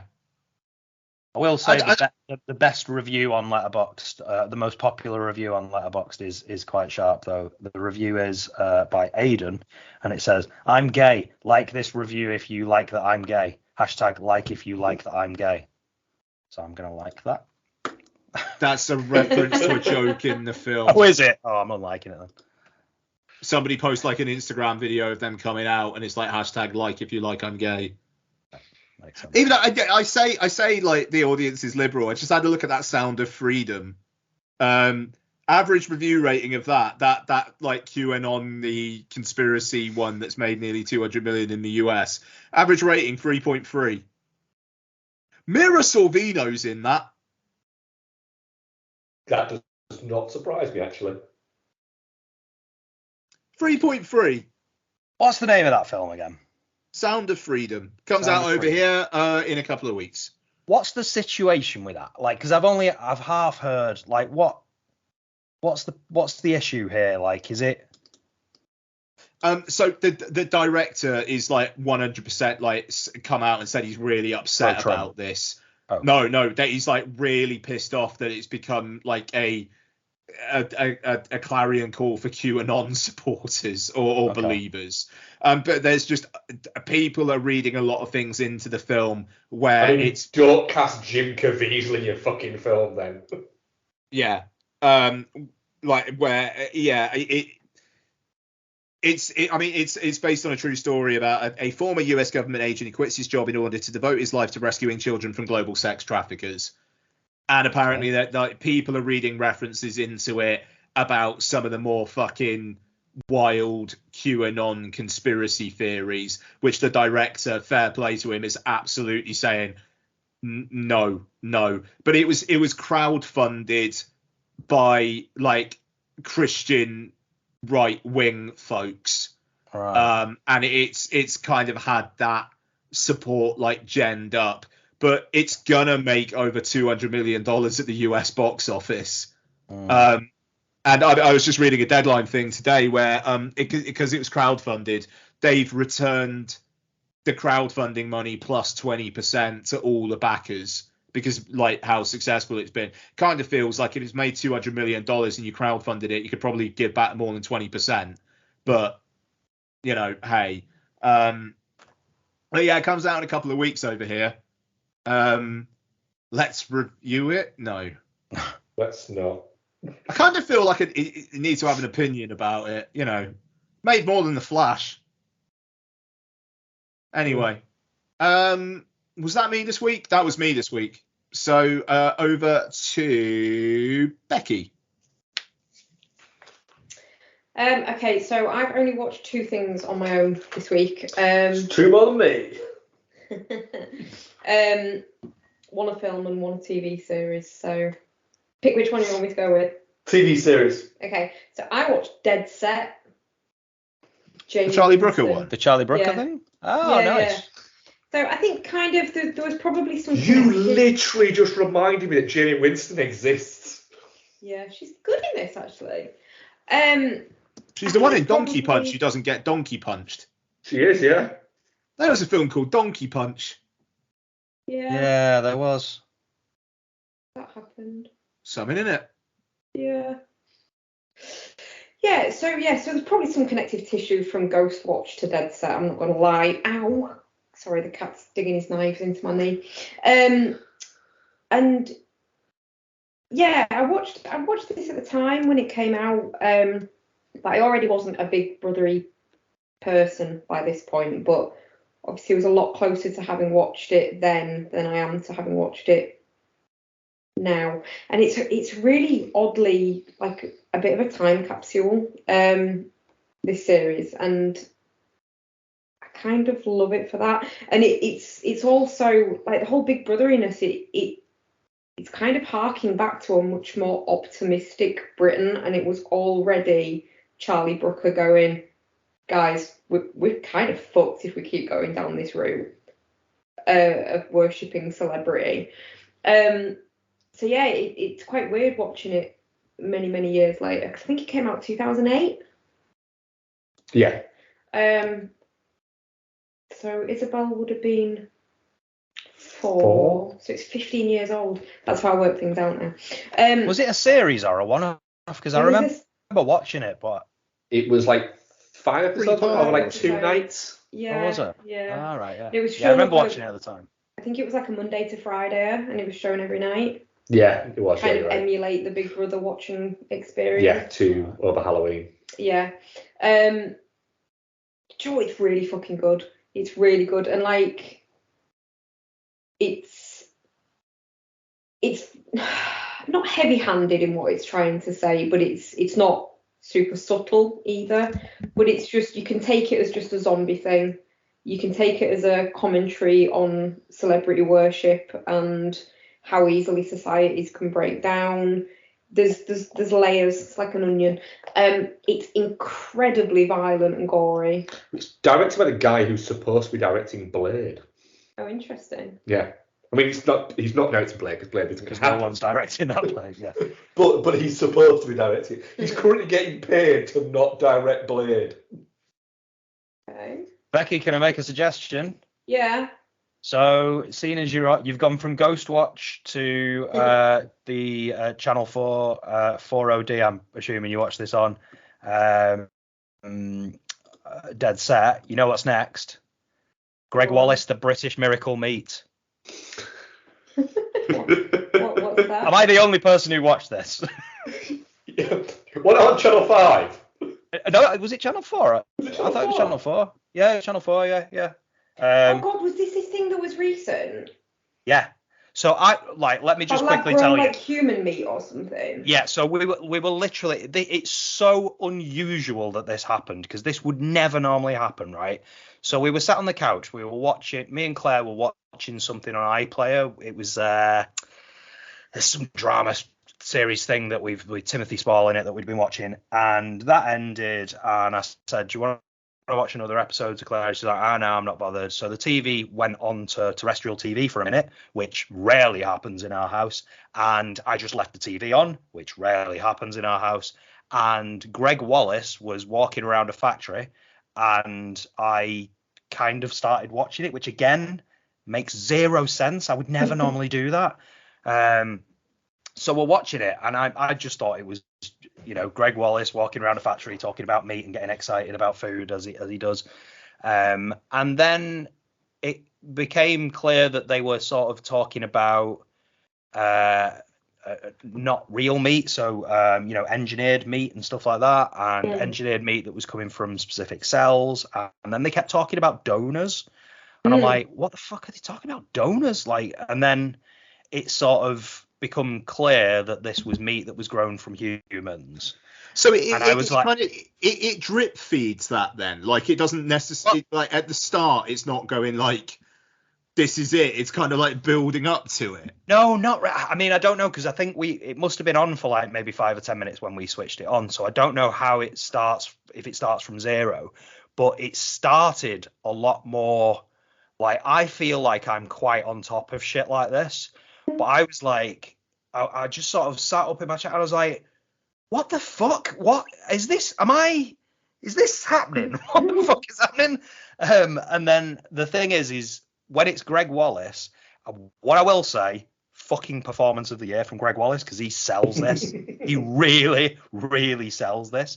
And then they're talking about donors, and then it starts to show its hand a little bit more. And then when there's other actors playing real people that turn up in it, that's when it falls apart, because you can tell that they're actors straight away. But in the vein of that sort of like Ghostwatch sort of thing, it's because I was watching it, and like I said to Claire, I was like, when it clicked for me was the moment when Michel Roux Jr. was sort of tasting this special meat, and he was going, oh, this is really, really good. And then they reveal that that's a special line of meat that this meat company are doing that's being grown from children. And I just went, right, they're ghost watching us, right, I get it. But then from there, it goes into a scene of like, children being like held down in these beds, and they're screaming and trying to like get away while these people are like taking cells from them and stuff. And I'm watching it go, and I said to Claire, I was like, they are gonna get so many complaints about this. And it was it wasn't 100% convincing, and it was a bit silly, and the actors in it were bad. But as a cultural event, it was really interesting, and I kind of applaud Channel 4 for having a go at doing something like that, because we, just something to upset the apple cart a little bit is can be a bit fun. I read about this, and I did want to watch it. I've completely forgotten about it, so thank you for reminding me. I will give that a watch. Yeah, nobody in the history of the world will ever say this sentence again, but it's worth watching for Greg Wallace. Oh dear. Sells the show. Yeah, I'll give that a watch for sure. Dead set, dead violent, really good. Does well with the whole Big Brotheriness of the house. Everyone's just trash. What's his name's in it? Riz Ahmed. Yeah, Riz Ahmed. Yeah. And he's really good. It's weird going back and watching people that are now people being just like little people. So yeah, that was good. Really, really, really fucking enjoyed it, to be honest. And then the film I watched.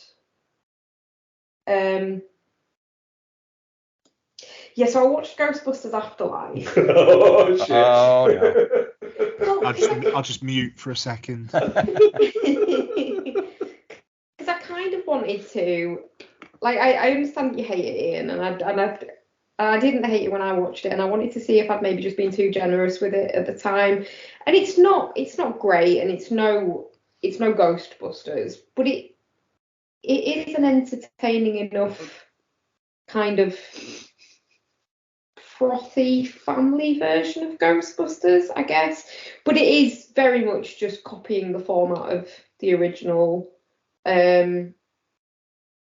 It's not doing anything original with itself. But I thought, I mean, Paul Rudd's just delightful in anything that he's in, so that was fun.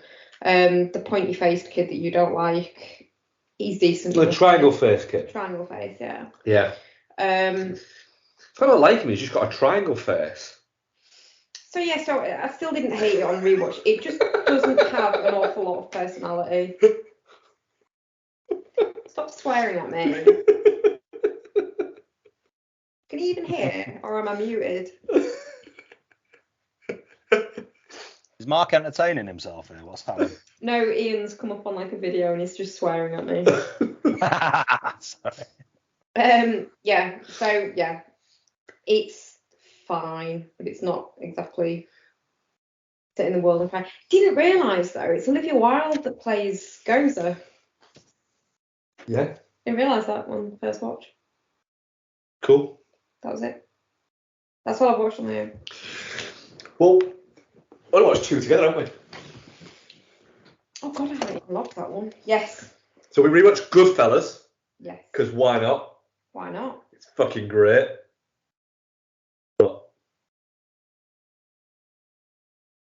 So yeah, we watched Goodfellas. Not much to say about Goodfellas. It just gets better every time you watch it. Yeah. The Ray Liotta laughing thing is just it's beautiful. Yeah. And we also, what else did we rewatch, Becky? What, Judgment Night? Why did we watch Judgment Night? I don't know why I watched Judgment Night. Because that song came on. Yes. Yes. We Falling did come on the radio, yeah. And so yeah, we because of that, it kind of made us comes on the radio quite a lot. Not radio, on Spotify playlist there. It comes on quite a lot because it's a fucking great song. I listen to it quite a lot. Yeah. And yeah, so we rewatched Judgment Night, and it's just such a great like slice of 90s B movie. Yeah. I mean, could it be more 90s with the Dolphiness? Oh yeah, yes. And the Cuba Gooding Jr. Yeah. He's a real dick in that. I don't remember it. I don't Cuba remember Gooding Jr. thinking Yeah. of him as being as much of a dick. Oh yeah, he is in this. Yeah. Yeah. I mean, obviously nobody overshadows the Piv for dickiness. Oh no, overshadows the Piv for being a anything. dick for anything. No. He's great at that type of role. Though. Yeah, great performance by Dennis Leary as well. Getting to just talk and just fucking talk, really quick, and just go for it like that. It's a perfect bit of casting. The fact that Stephen Hopkins director is just unashamedly just doing it as a western, and even having like the close-up cameras of spaghetti westerns, just like within that as well, is just such a great touch to it.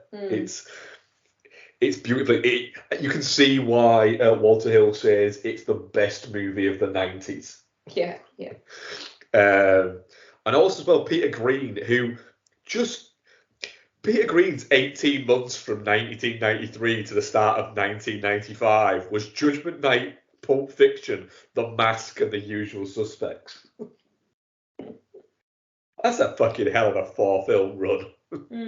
So then they basically do nothing of note for fucking 25 years since. Yeah. But yeah, well that's what we watched this week. Yeah, we've not done much, have we? No, we've not. We've not. So yeah. Okay. All right then. Well, let's talk about Vroom Vroom. Gran Turismo is directed by Neil Blomkamp and stars Archie Madekwe, Digimon Honsune, Jerry Halliwell Horner, and David Harbour.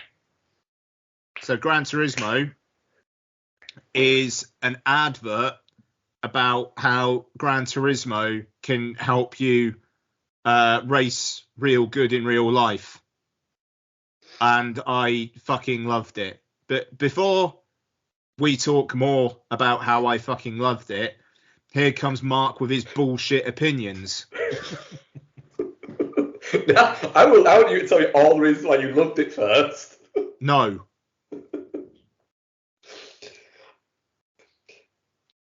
It's too fucking long. It's way too long. The thing is, you were saying about it, and we were talking about the fact that the story is bollocks for a start off, which I actually don't have a problem with, the artistic license that they've taken. Where they've cherry-picked bits that might be kind of true and pieced them together to create a narrative movie. It is fine. That's all right. The good bits, Harbour is really good in it. Orlando Bloom kind of plays who I imagine Orlando Bloom would be if he hadn't become an actor.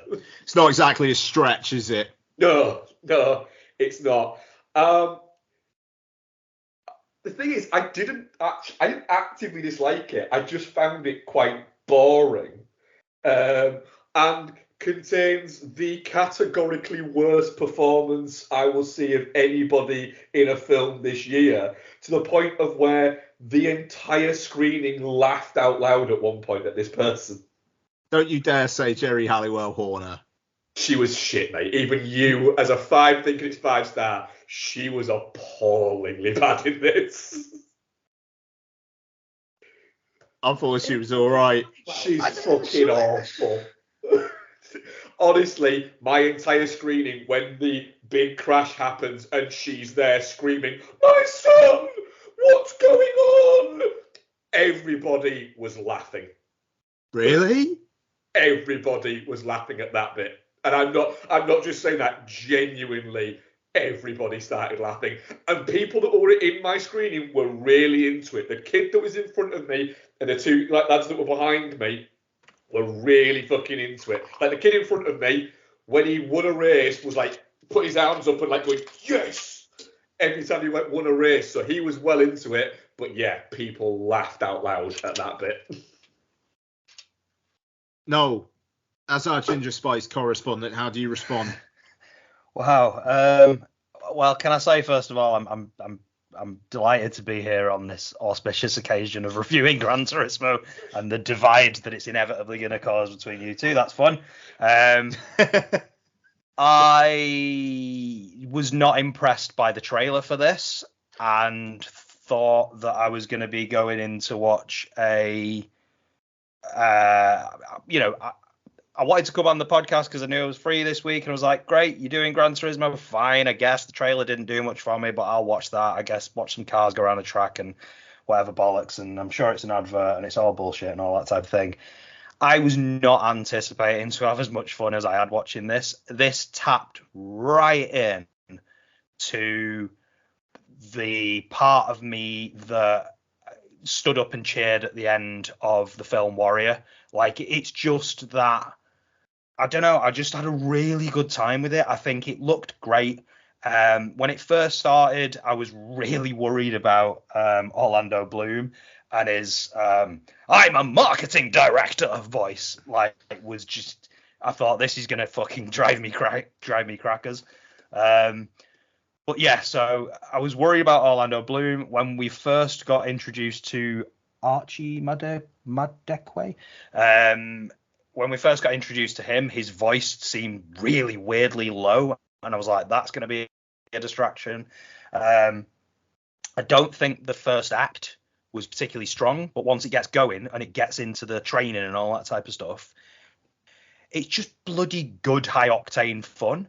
And I had a really good time with it. I don't think Jerry Halliwell was good, but I didn't find her noticeably bad. And what I will say is, I'm not sure what film Digimon Honsu thought he was in, but I think he was in a lot. Like, he brings a fucking performance to this. Yeah, he does. Like, he really does. Really, really brings a performance to it. And his whole, that was a big part of it as well. I think I'd been out the night before, so I was hungover, and so I was emotionally fragile. My kids are away for the week, so I'm apart from my son, and maybe all of that added into it. But Digimon Honsu, yes, that's his name. When Digimon Honsu sort of broke down and then hugged him at the end of I was fucking all the way in. I was all the way in, and I fucking loved it. I loved it. I really, really loved it, and I wasn't expecting to. You see, the thing there is, I think if you were all the way in by that point, that'd be fucking great. I was there just going, does this film ever end? Oh man. Okay. The thing is, right? I'm not saying that this is objectively one of the best films of the year, but I'm not a professional film critic, so I don't have to do that shit. That's where I live, though. That's my 5-star review, is on the fun that I had. The fact when I review a film, it's my experience of how much fun I had. And that's how everybody should review films. It should never be about whether or not you think. It's about your experience of the film. And that's it. Is it a good film in the way that Taxi Driver is a good film? No, but I give Taxi Driver a 5-star rating because it's a great film that I enjoy. That's the important part. And okay, so the thing is, there's many angles at which I can start talking about this, which is fucking stunning to me. But the fucking brass balls of this film to start with, like, on-screen titles talking about how 25 years ago this Japanese video game designer sought to make the most accurate, realistic driving simulator ever, and it's just this B-roll of them recording car sounds and them working on the graphics and stuff, and it's like, what the fuck am I watching? Because it is just like a behind the scenes featurette for Gran Turismo 7, and but then the film, I actually think, does a pretty good job in going, not necessarily, if you out there play Gran Turismo 7, you could be a race car driver, but if you're really heavily invested in sim racing and put in that time and effort into thousands of hours into it, then that can actually help you be a good race driver. And the thing is, as outlandish as that sounds on the outside, Max Verstappen, the current F1 world champion, is one of the top sim racers in the world. And a lot of F1 drivers do sim racing.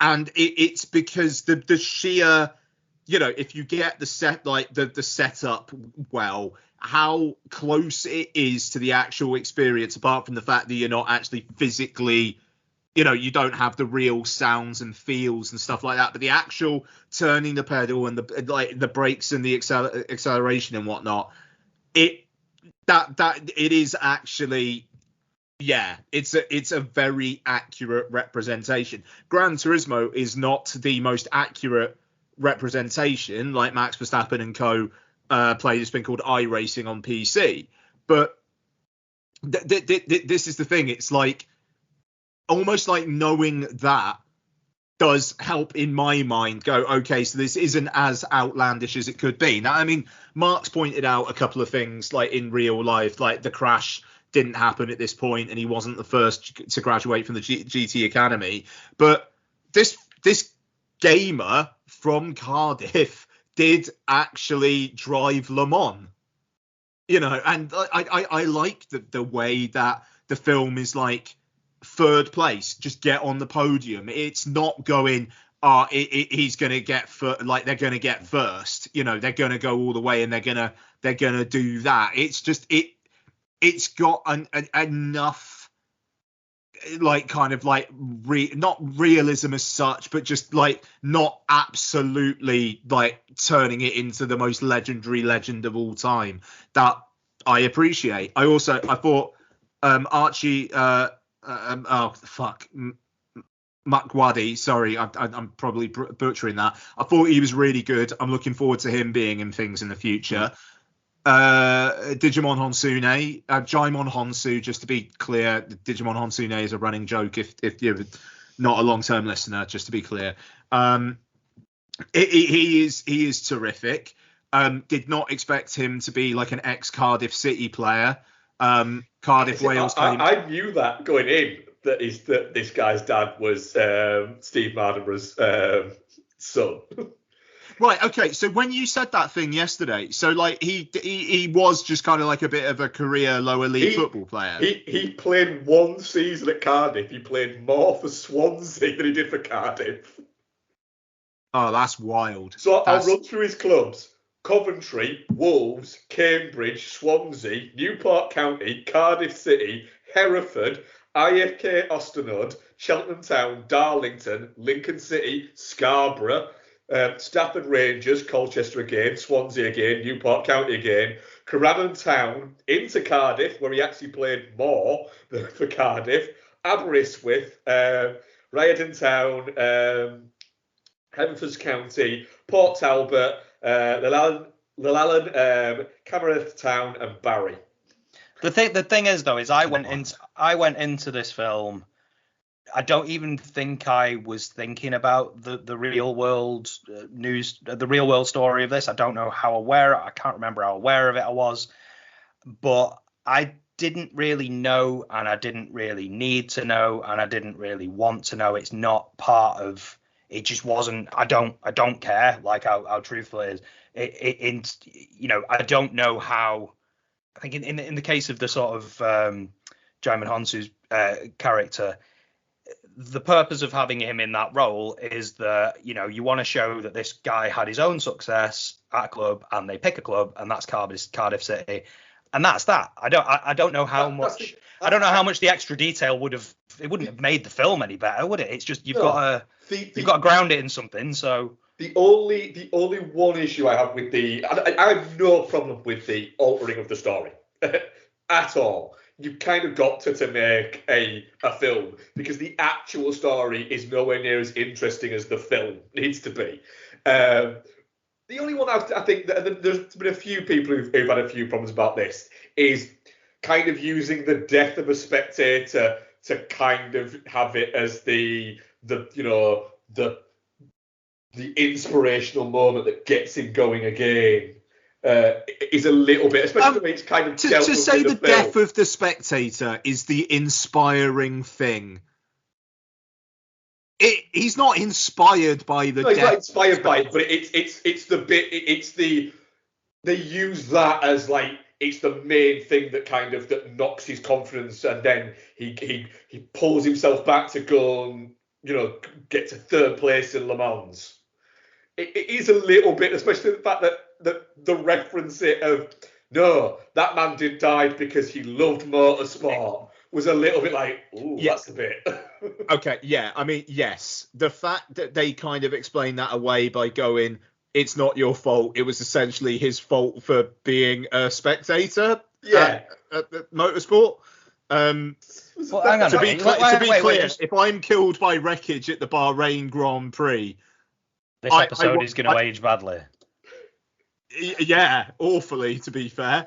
But I don't think I'd be very happy if an inspirational film was then made where my death was part of the driver getting back on his shit, unless that driver is Daniel Ricciardo. Well, hang on a second. So just for clarity for me, so a spectator did die at a race, and he was killed by the car of this character.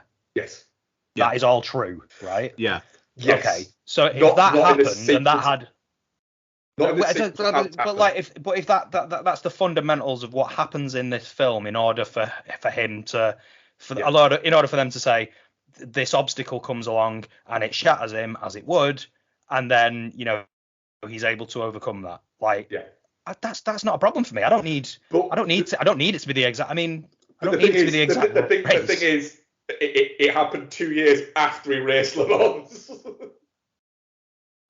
So they've taken it and inserted it into a different place. Just feels a little bit like, right, you maybe didn't need to do that. And it's more the fact that they wash it away with it wasn't your fault. He that man died because he loved motorsport. No, yeah, I think you do. Yeah, fair enough. I think you leave it at it was a freak accident. Yes. You don't need to then kind of almost blame the guy for what is the yeah. Okay. No, that's a fair comment. Yeah. Well, look, I mean, it's the thing is, it's Bohemian Rhapsody all over again, isn't it? It's like if I have an investment with Queen. Sorry to bring up Bohemian Rhapsody, Becky, but like I have. You can do that. I'm just sat here quite happily listening, and now you've made me all angry. I'm sorry. Rude. Fuck you, Dexter Fletcher, and fuck you, Jason Reitman. Fuck you, Rami Malek. Oh. Yeah, Rami Malek. It's Bohemian Rhapsody again. However, the difference here is I don't care, like, because I'm not attached to this. Like, I'm not attached to this stuff. Like, I'm attached to Queen, so the facts being misrepresented and stuff annoys me. But with this, it's like, this is a film that I barely even knew was based on a true story, and it got me where it needed to get me by making the choices that it made. So I'm kind of all right with it. The thing is, I can see why people would like it, and I genuinely, I am really glad that Ian liked it, because I was worried coming out of the cinema going, oh, I hope Ian likes this. Just that shit with I mean, just the presentation, like kind of like the way it kind of blends video game with like real world, like the way that sometimes it's basically like Gran Turismo 7, sometimes it's real life. And even like just the way that they incorporate little graphics. Oh, the racing to show line. Which car is which. Yeah, the racing line. Yeah. Again, but to read back to, if you weren't getting on with it, the racing line thing started to fucking annoy the shit out of me, because I was just there going, here comes that racing line thing that we got called at earlier on. I wonder if that's going to come back again. Oh, it's just the racing line's a glorious thing. And again, like, it's subjective, but I've been playing a lot of F123, and the racing line, it's like, you could follow this, but if you deviate from it, you might be able to get an advantage. They talk about that in the film, and yeah, man, like that. Yeah. I think we know that the other bit as well was the first time you see David Harbour and he comes out from underneath that car and he's got a Walkman. My brain just went, oh no. So he's clearly going to buy him a fucking iPod or some shit later on in the film, and it's going to be a big emotional moment. See, now what I will say is that gave me one of my new irritating film tropes is the headphone removal soundtrack thing. Oh, when it goes quiet. Yeah, I hate that. Yeah. Like when that's been happening quite a lot in movies over the last few years, and it drives me nuts when they do that. But yeah, yeah. So I won't allow that. I did hope that there'd be a post-credit scene of what's his name, of Jan trying to teach fucking Jack how to just add songs. Yeah, trying to install drivers so he could put tunes on his fucking Sony digital one. Yeah, just there going. So what does it mean, driver not found? I have to pay $7.99 for albums I already own on tape. Jesus. But no, what I will say is, I think fundamentally when you break it down, I enjoy sports movies. I don't care about racing, sorry Ian, but I don't care about a lot of sports. And when sports are represented in movies, there is a natural element of drama and action and energy that comes with that. And I think when it's done well, and I think that's the important thing here, is when it's done well, it can be really thrilling. And I think the way the races are shot is thrilling. The way the video game aspects are used to sort of power the sports sequences is enjoyable and helps give you a geography of what's happening. And I think it just works as a sports movie for me, and that's the way I view it. I'm viewing it purely as not a video game movie, not a based on true events film, just a sports movie. And just as a sports movie, it gave me all the thrills that a good sports movie should, and made me sort of, want to punch my fist in the air. And Yep. That's all you want. That's all I need. 100%. Couldn't agree more. Fuck you, Mark. I still will never play Gran Turismo. Oh, neither will I. But I might download it tonight. I was watching when he was like doing bits, and I was watching, going, "Fucking hell, that's too complicated." I'm just going to sit by the phone and hope that somebody rings me because they need a person to go and save Hyrule from Ganondorf, and then I'll get my Gran Turismo moment. I'm just going to bask in the knowledge that once Wolverhampton Wanderers actually responded when I applied for a job based on my Football Manager credentials, and they were kind enough to send me an actual response. That's great. Yeah, And which was really fucking cool to say, "We thank you very much, Mike, and we congratulate you on the following achievements on Football Manager. However, we've decided to take an alternative route this time. We hope this message finds you well." I mean, no, you should become a Tears of the Kingdom speedrunner, and then maybe one day you will also be played by David Harbour. By David Harbour. Yeah, I can see it. Who can I say? David Harbour is fucking great in this movie. He is great. That man looks so tired of life, doesn't he? Yeah. Do you think that's Lily Allen that's done that to him, or was he always like that? I just reckon he's a good laugh. I just reckon he's one of those people where you genuinely hope nothing negative ever comes out about him, because he just seems like a really good dude. He's been a jobbing actor for a vast number of years, has finally made it, like where that's it. He won't have to be a jobbing actor ever again. And he's not being a prick about it.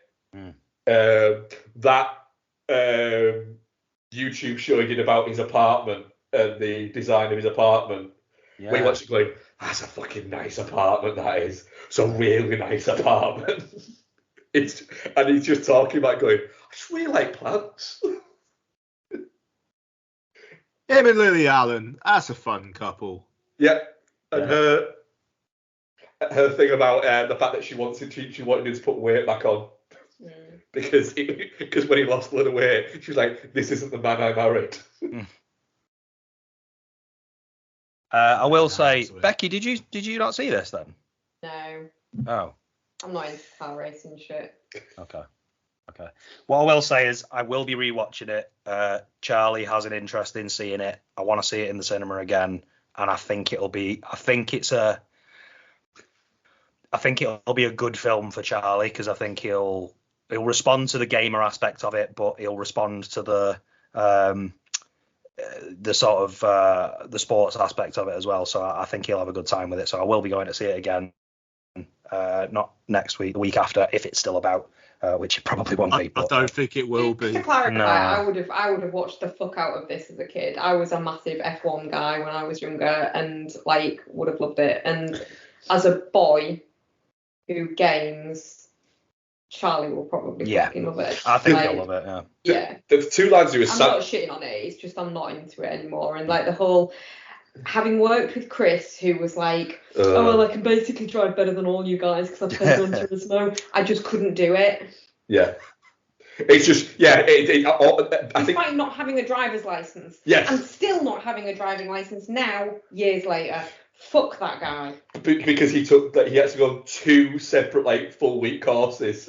Yeah. And has failed his driving test every time. Fucking It's alright, the guy's a prick, so. Yeah, he is, yeah. Hi, Chris, if you're listening. He will not be listening. He also might be part of your family at some point, might he, Becky? Yeah, gross. He's my sister's baby daddy. I mean, and long-term partner, but I just wanted to be disrespectful to him. Give it its proper name. Stepsister. Oh, God, yeah. Bug-eyed freak. God, I hope none of them do listen. They should. I don't think they'd know how to, I don't even think they know what a podcast is. No. My sister is the oldest, most grandma-y with technology 41-year-old you would ever meet. She's shit at it. She probably still has a rotary phone. Do you know what? Sorry, do you know where all this hostility is coming from? What? Noel bringing up fucking Bohemian This is all it takes, isn't it? Yeah. I think we've all had a vent about, Ian's had his Ghostbusters Afterlife moment. I've had my Gal Gadot moment. You've had your Bohemian Rhapsody moment, and Mark hates Gran Turismo. The weird thing is, Specs, is I actually think you'd like this, so I think you should watch it when it comes out. I think you would like it. I think you should. No, Chris. No, I think you'd like it. Sure. Audience poll, definitely not shit 50%, touching cloth 13%, shit 25%, and Geostorm 12%. All right. Yeah, could say that. All right. Twitter questions or X questions, for fuck's sake. No, just Twitter. Noel earlier called it 4OD. It hasn't been 4OD for nearly 10 years. What? Who said that? You did. All right, I thought you read that off Twitter. I'm like, how did they cut that? Yeah. Look, man, what the fuck? They're listening to me. You know what? I still call it the Manchester Evening News Arena, and I still call the Wait, GMX. is it not the MEN anymore? No, I don't know. Is it the AO Arena now or something? Also, the GMX, I think it's called Manchester Central and has been for like 10 years. In fact, Claire was part of the PR team whose job it was to tell everybody that it was called Manchester Central, and I still call it the GMX. So, yeah. Fuck it. I genuinely thought it was still the MEN. 4OD. Yeah, it's just 4OD. I mean, to be fair, it's had about 6 different names. Channel 4 trolled Elon Musk about that. When he turned to X, they went, dude, we changed it to All 4 like 8 years ago, and everyone just still calls it 4OD. Is it called All 4? Didn't they change it again? I think it's just called Channel 4 now. Yeah, it's just Channel 4 now. Oh, how old school? Yeah, it says Channel 4 on my app. There you go. Idiots. There we go. First question. Rick Kidd was reading about ABBA Voyage hologram show. So what deceased actor would you bring back in a hologram form, and what 2023 film would you put them in? Marlon Brando, Bros. Yeah. 2023 film. Oh, 2023. Oh, sorry, that wasn't me Brando's one of the correcting you. That was Kens. just me. Yeah. No, I thought it was very rude, but I'll take it. No, it's fine. You're right. Jimmy Stewart in the Cillian Murphy role in Oppenheimer. I think it'd work. It would work. Yeah. What about Richard Pryor as Oppenheimer? Jesus.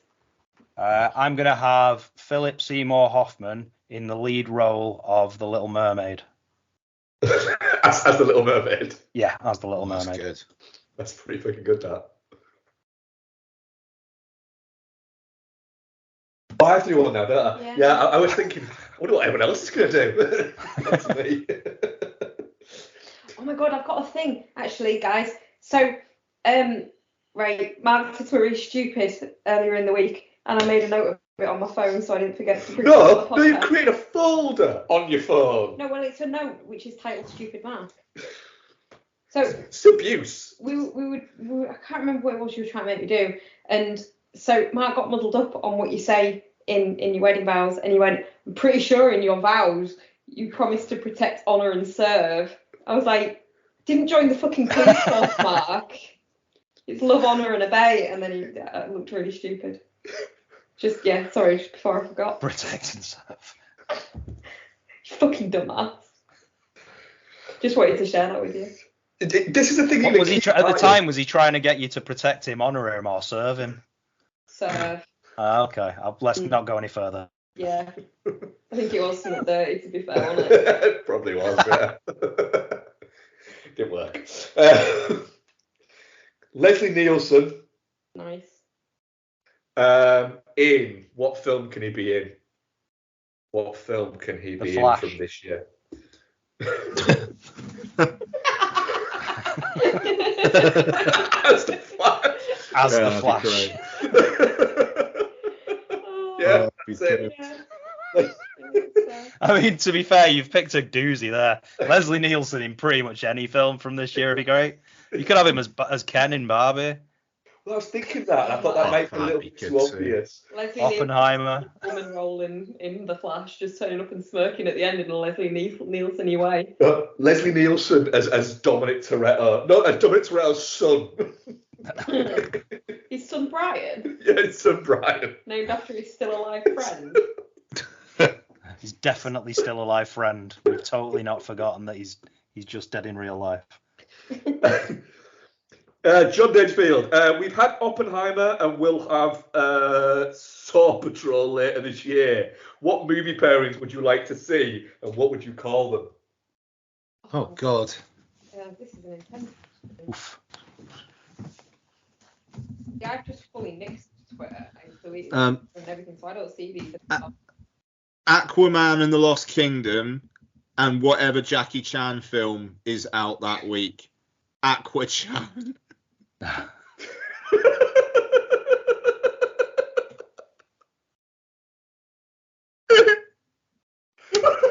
I've set myself off there.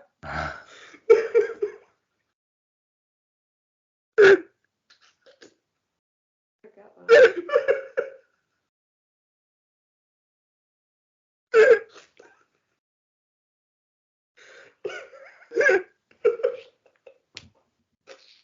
that. Sorry. Oh fuck. I just wanted to. Sorry. Is someone being killed in here? Sorry, monkey. I'm all right. I was laughing. I'm sorry. Everything's all right. Oh God. Oh, fucking hell. Mine would be the Clueless Suspects. The Usual Suspects and Clueless. That's good. Mine would be for the next Fast and Furious movie to be Fast Jason X, and it's just Jason comes back and murders them all, and that's how the series ends. Oh, that's good. Fucking hell, I'd watch the shit out of that. He's come back just attached to the back of the one from number 9 where they go to space. Yeah. And they didn't realise that he's fully Max Cady in it. He just climbed in the boot when they were in space. Dylan Black Lanterns, after watching Haunted Mansion, why do people still cast Jared Leto? His performances aren't that exceptional. He's deeply irritating and hard to believe he's a box office draw. What exactly does he have to offer Hollywood producers? Becky, can you answer this one? It's really fucking hot. Yeah. That's it. He's really hot and he looks great on a red carpet. He's got magnificent hair. He does. Wear the fuck out of a velvet tuxedo jacket. Yes. I feel like he's like, it's like a picture of Dorian Gray, but the picture of Dorian Gray is Courtney Cox.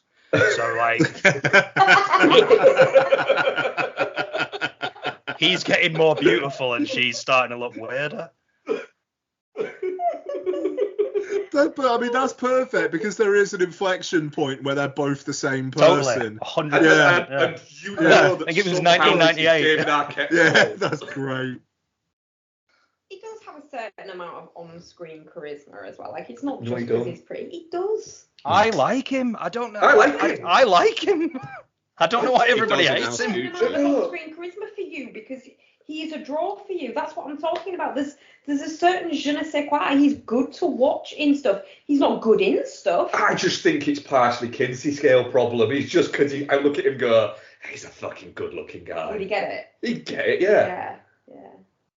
How much more boring would House of Gucci have been without him in it? Oh, exactly, yeah. What a great performance. I was excellent. thinking about rewatching House of Gucci just to rewatch Jared Leto. So yes, Becky, you're right.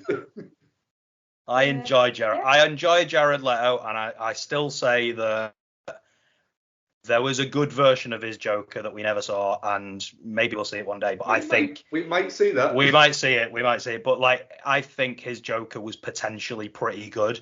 And you know what? He had a fucking difficult job on his hands. And yes, I don't think that sending people fucking dead rats and condoms filled with spunk is good work practice. However, fucking hell, he's Jared Leto. Let him do what he wants. It doesn't matter, does it? 5 Seconds to Mars. 30 Seconds to Mars. 30 Seconds to Mars, song came That's on. not how long it takes to actually get to Mars, though. It's just never banned. We've discussed this. It's not a real thing. Good. What? Is this a boy chat thing? We've discussed this, Becky. That's just the name of a band. It's not a real fact. Oh, okay. Yeah. Fucking all right. Anyway, 30 Seconds to Mars song came on in the car the other day on, like, you know, like the fucking AI DJ thing that's on Spotify now. And he was like, here's a band you used to listen to back in the day, and it's 30 Seconds to Mars. I've never fucking listened to 30 Seconds to Mars through choice on Spotify, so I don't know what the fuck he's talking about. Still couldn't bring myself to skip it because Jared Leto's really pretty. Yeah. He wouldn't.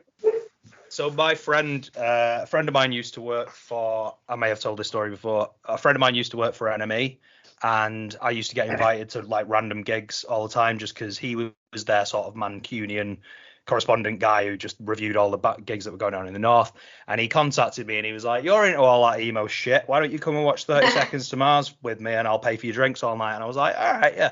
So we went to watch 30 Seconds to Mars, and it was the fucking weirdest gig. Like, right. I mean, it was highly entertaining because you're like, oh, there's Jared Leto, like, pretending to be in a band. That's funny. Like, so you get that level of enjoyment, right? But 30 Seconds to Mars, their most famous song is without doubt, without question, what's it called? That's how famous it is. You know the one. Kill? Is it called The Kill? Bury Me, that one. Yeah. Right.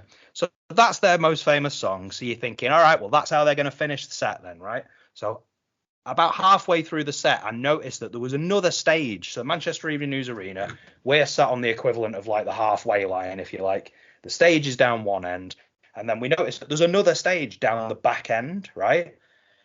Halfway through the gig, Jared Leto disappears from the stage. And he's above us. He's right above us, just like leaning out, talking to the audience. And he's like, hey, I'm over here now, sort of thing.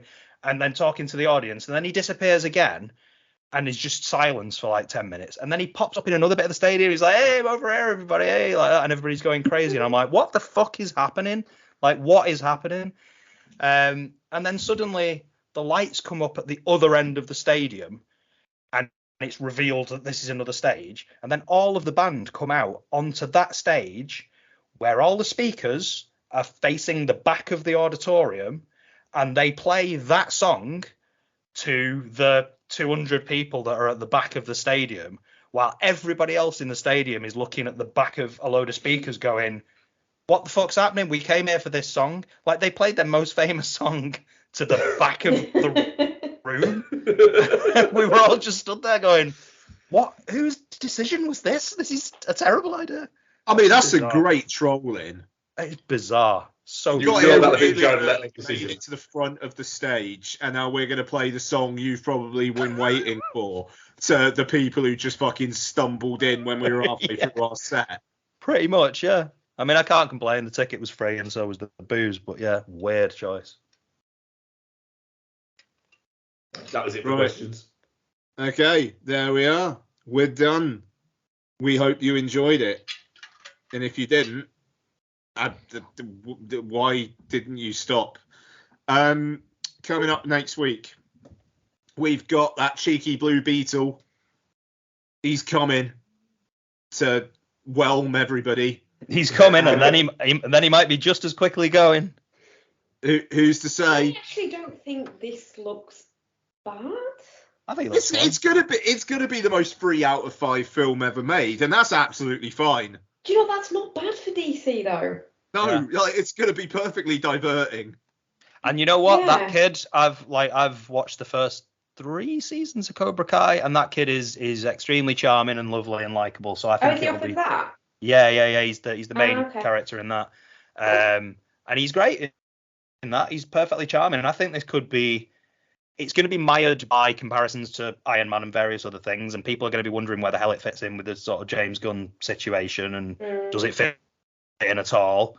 But if it is, and I hope it is, just a purely standalone little comic book adventure, I think it's got a bit of potential. Yeah, I'm not looking forward to this. Do you know what else has got potential? Oh, sorry. I'm not fucking watching this. Strays? Mhm. Let's go. It's dogs being dogs, but being foul-mouthed, but they're saying what we all know they're thinking. Oh, I can't wait. I am looking forward to Strays for 2 reasons. 1, looking forward to the movie. 2, looking forward to never having to see the fucking trailer again. God, yeah. Every movie for like the past 9 months. But then Strays 2 is going to be greenlit, but the trailer is just going to be the trailer for Strays again, but it's going to say Strays 2 on the end. Just to fuck with Mark. Which I will respect. The thing is, as well, it's such a fucking tacky, horrible, offensive trailer as well. No, it's a great I trailer. hate it, and it hasn't even come out yet. Nah, it's brilliant. Can't wait. It's dogs saying what I know they're thinking. There we are.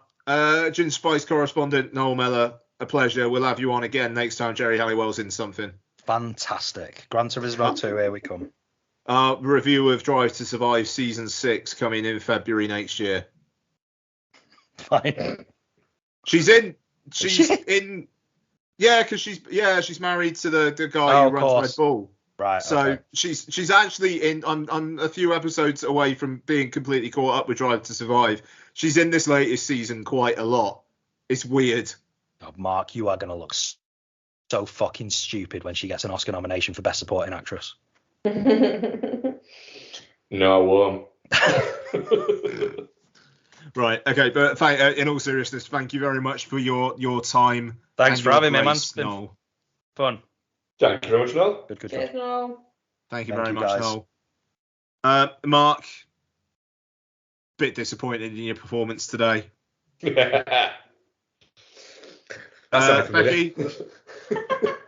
Becky, a pleasure as always. I hope that you are okay with Mark's acceptable levels of performance in the days ahead. He needs to learn to protect, honour and serve, doesn't he, really? That he does. You're a fucking idiot. I love you. There we are. And I apologise for watching Ghostbusters Afterlife. Fuck you, Ivan Reitman. I mean, no, Ivan Reitman's all right. It's Jason you got to look out Oh, for. Jason Reitman. Yeah, sorry. It's just something a little bit shifty about him. I don't know what. It's just a look in his eyes. Goodbye. Bye. Bye. Fuck you, Gal Gadot. Good.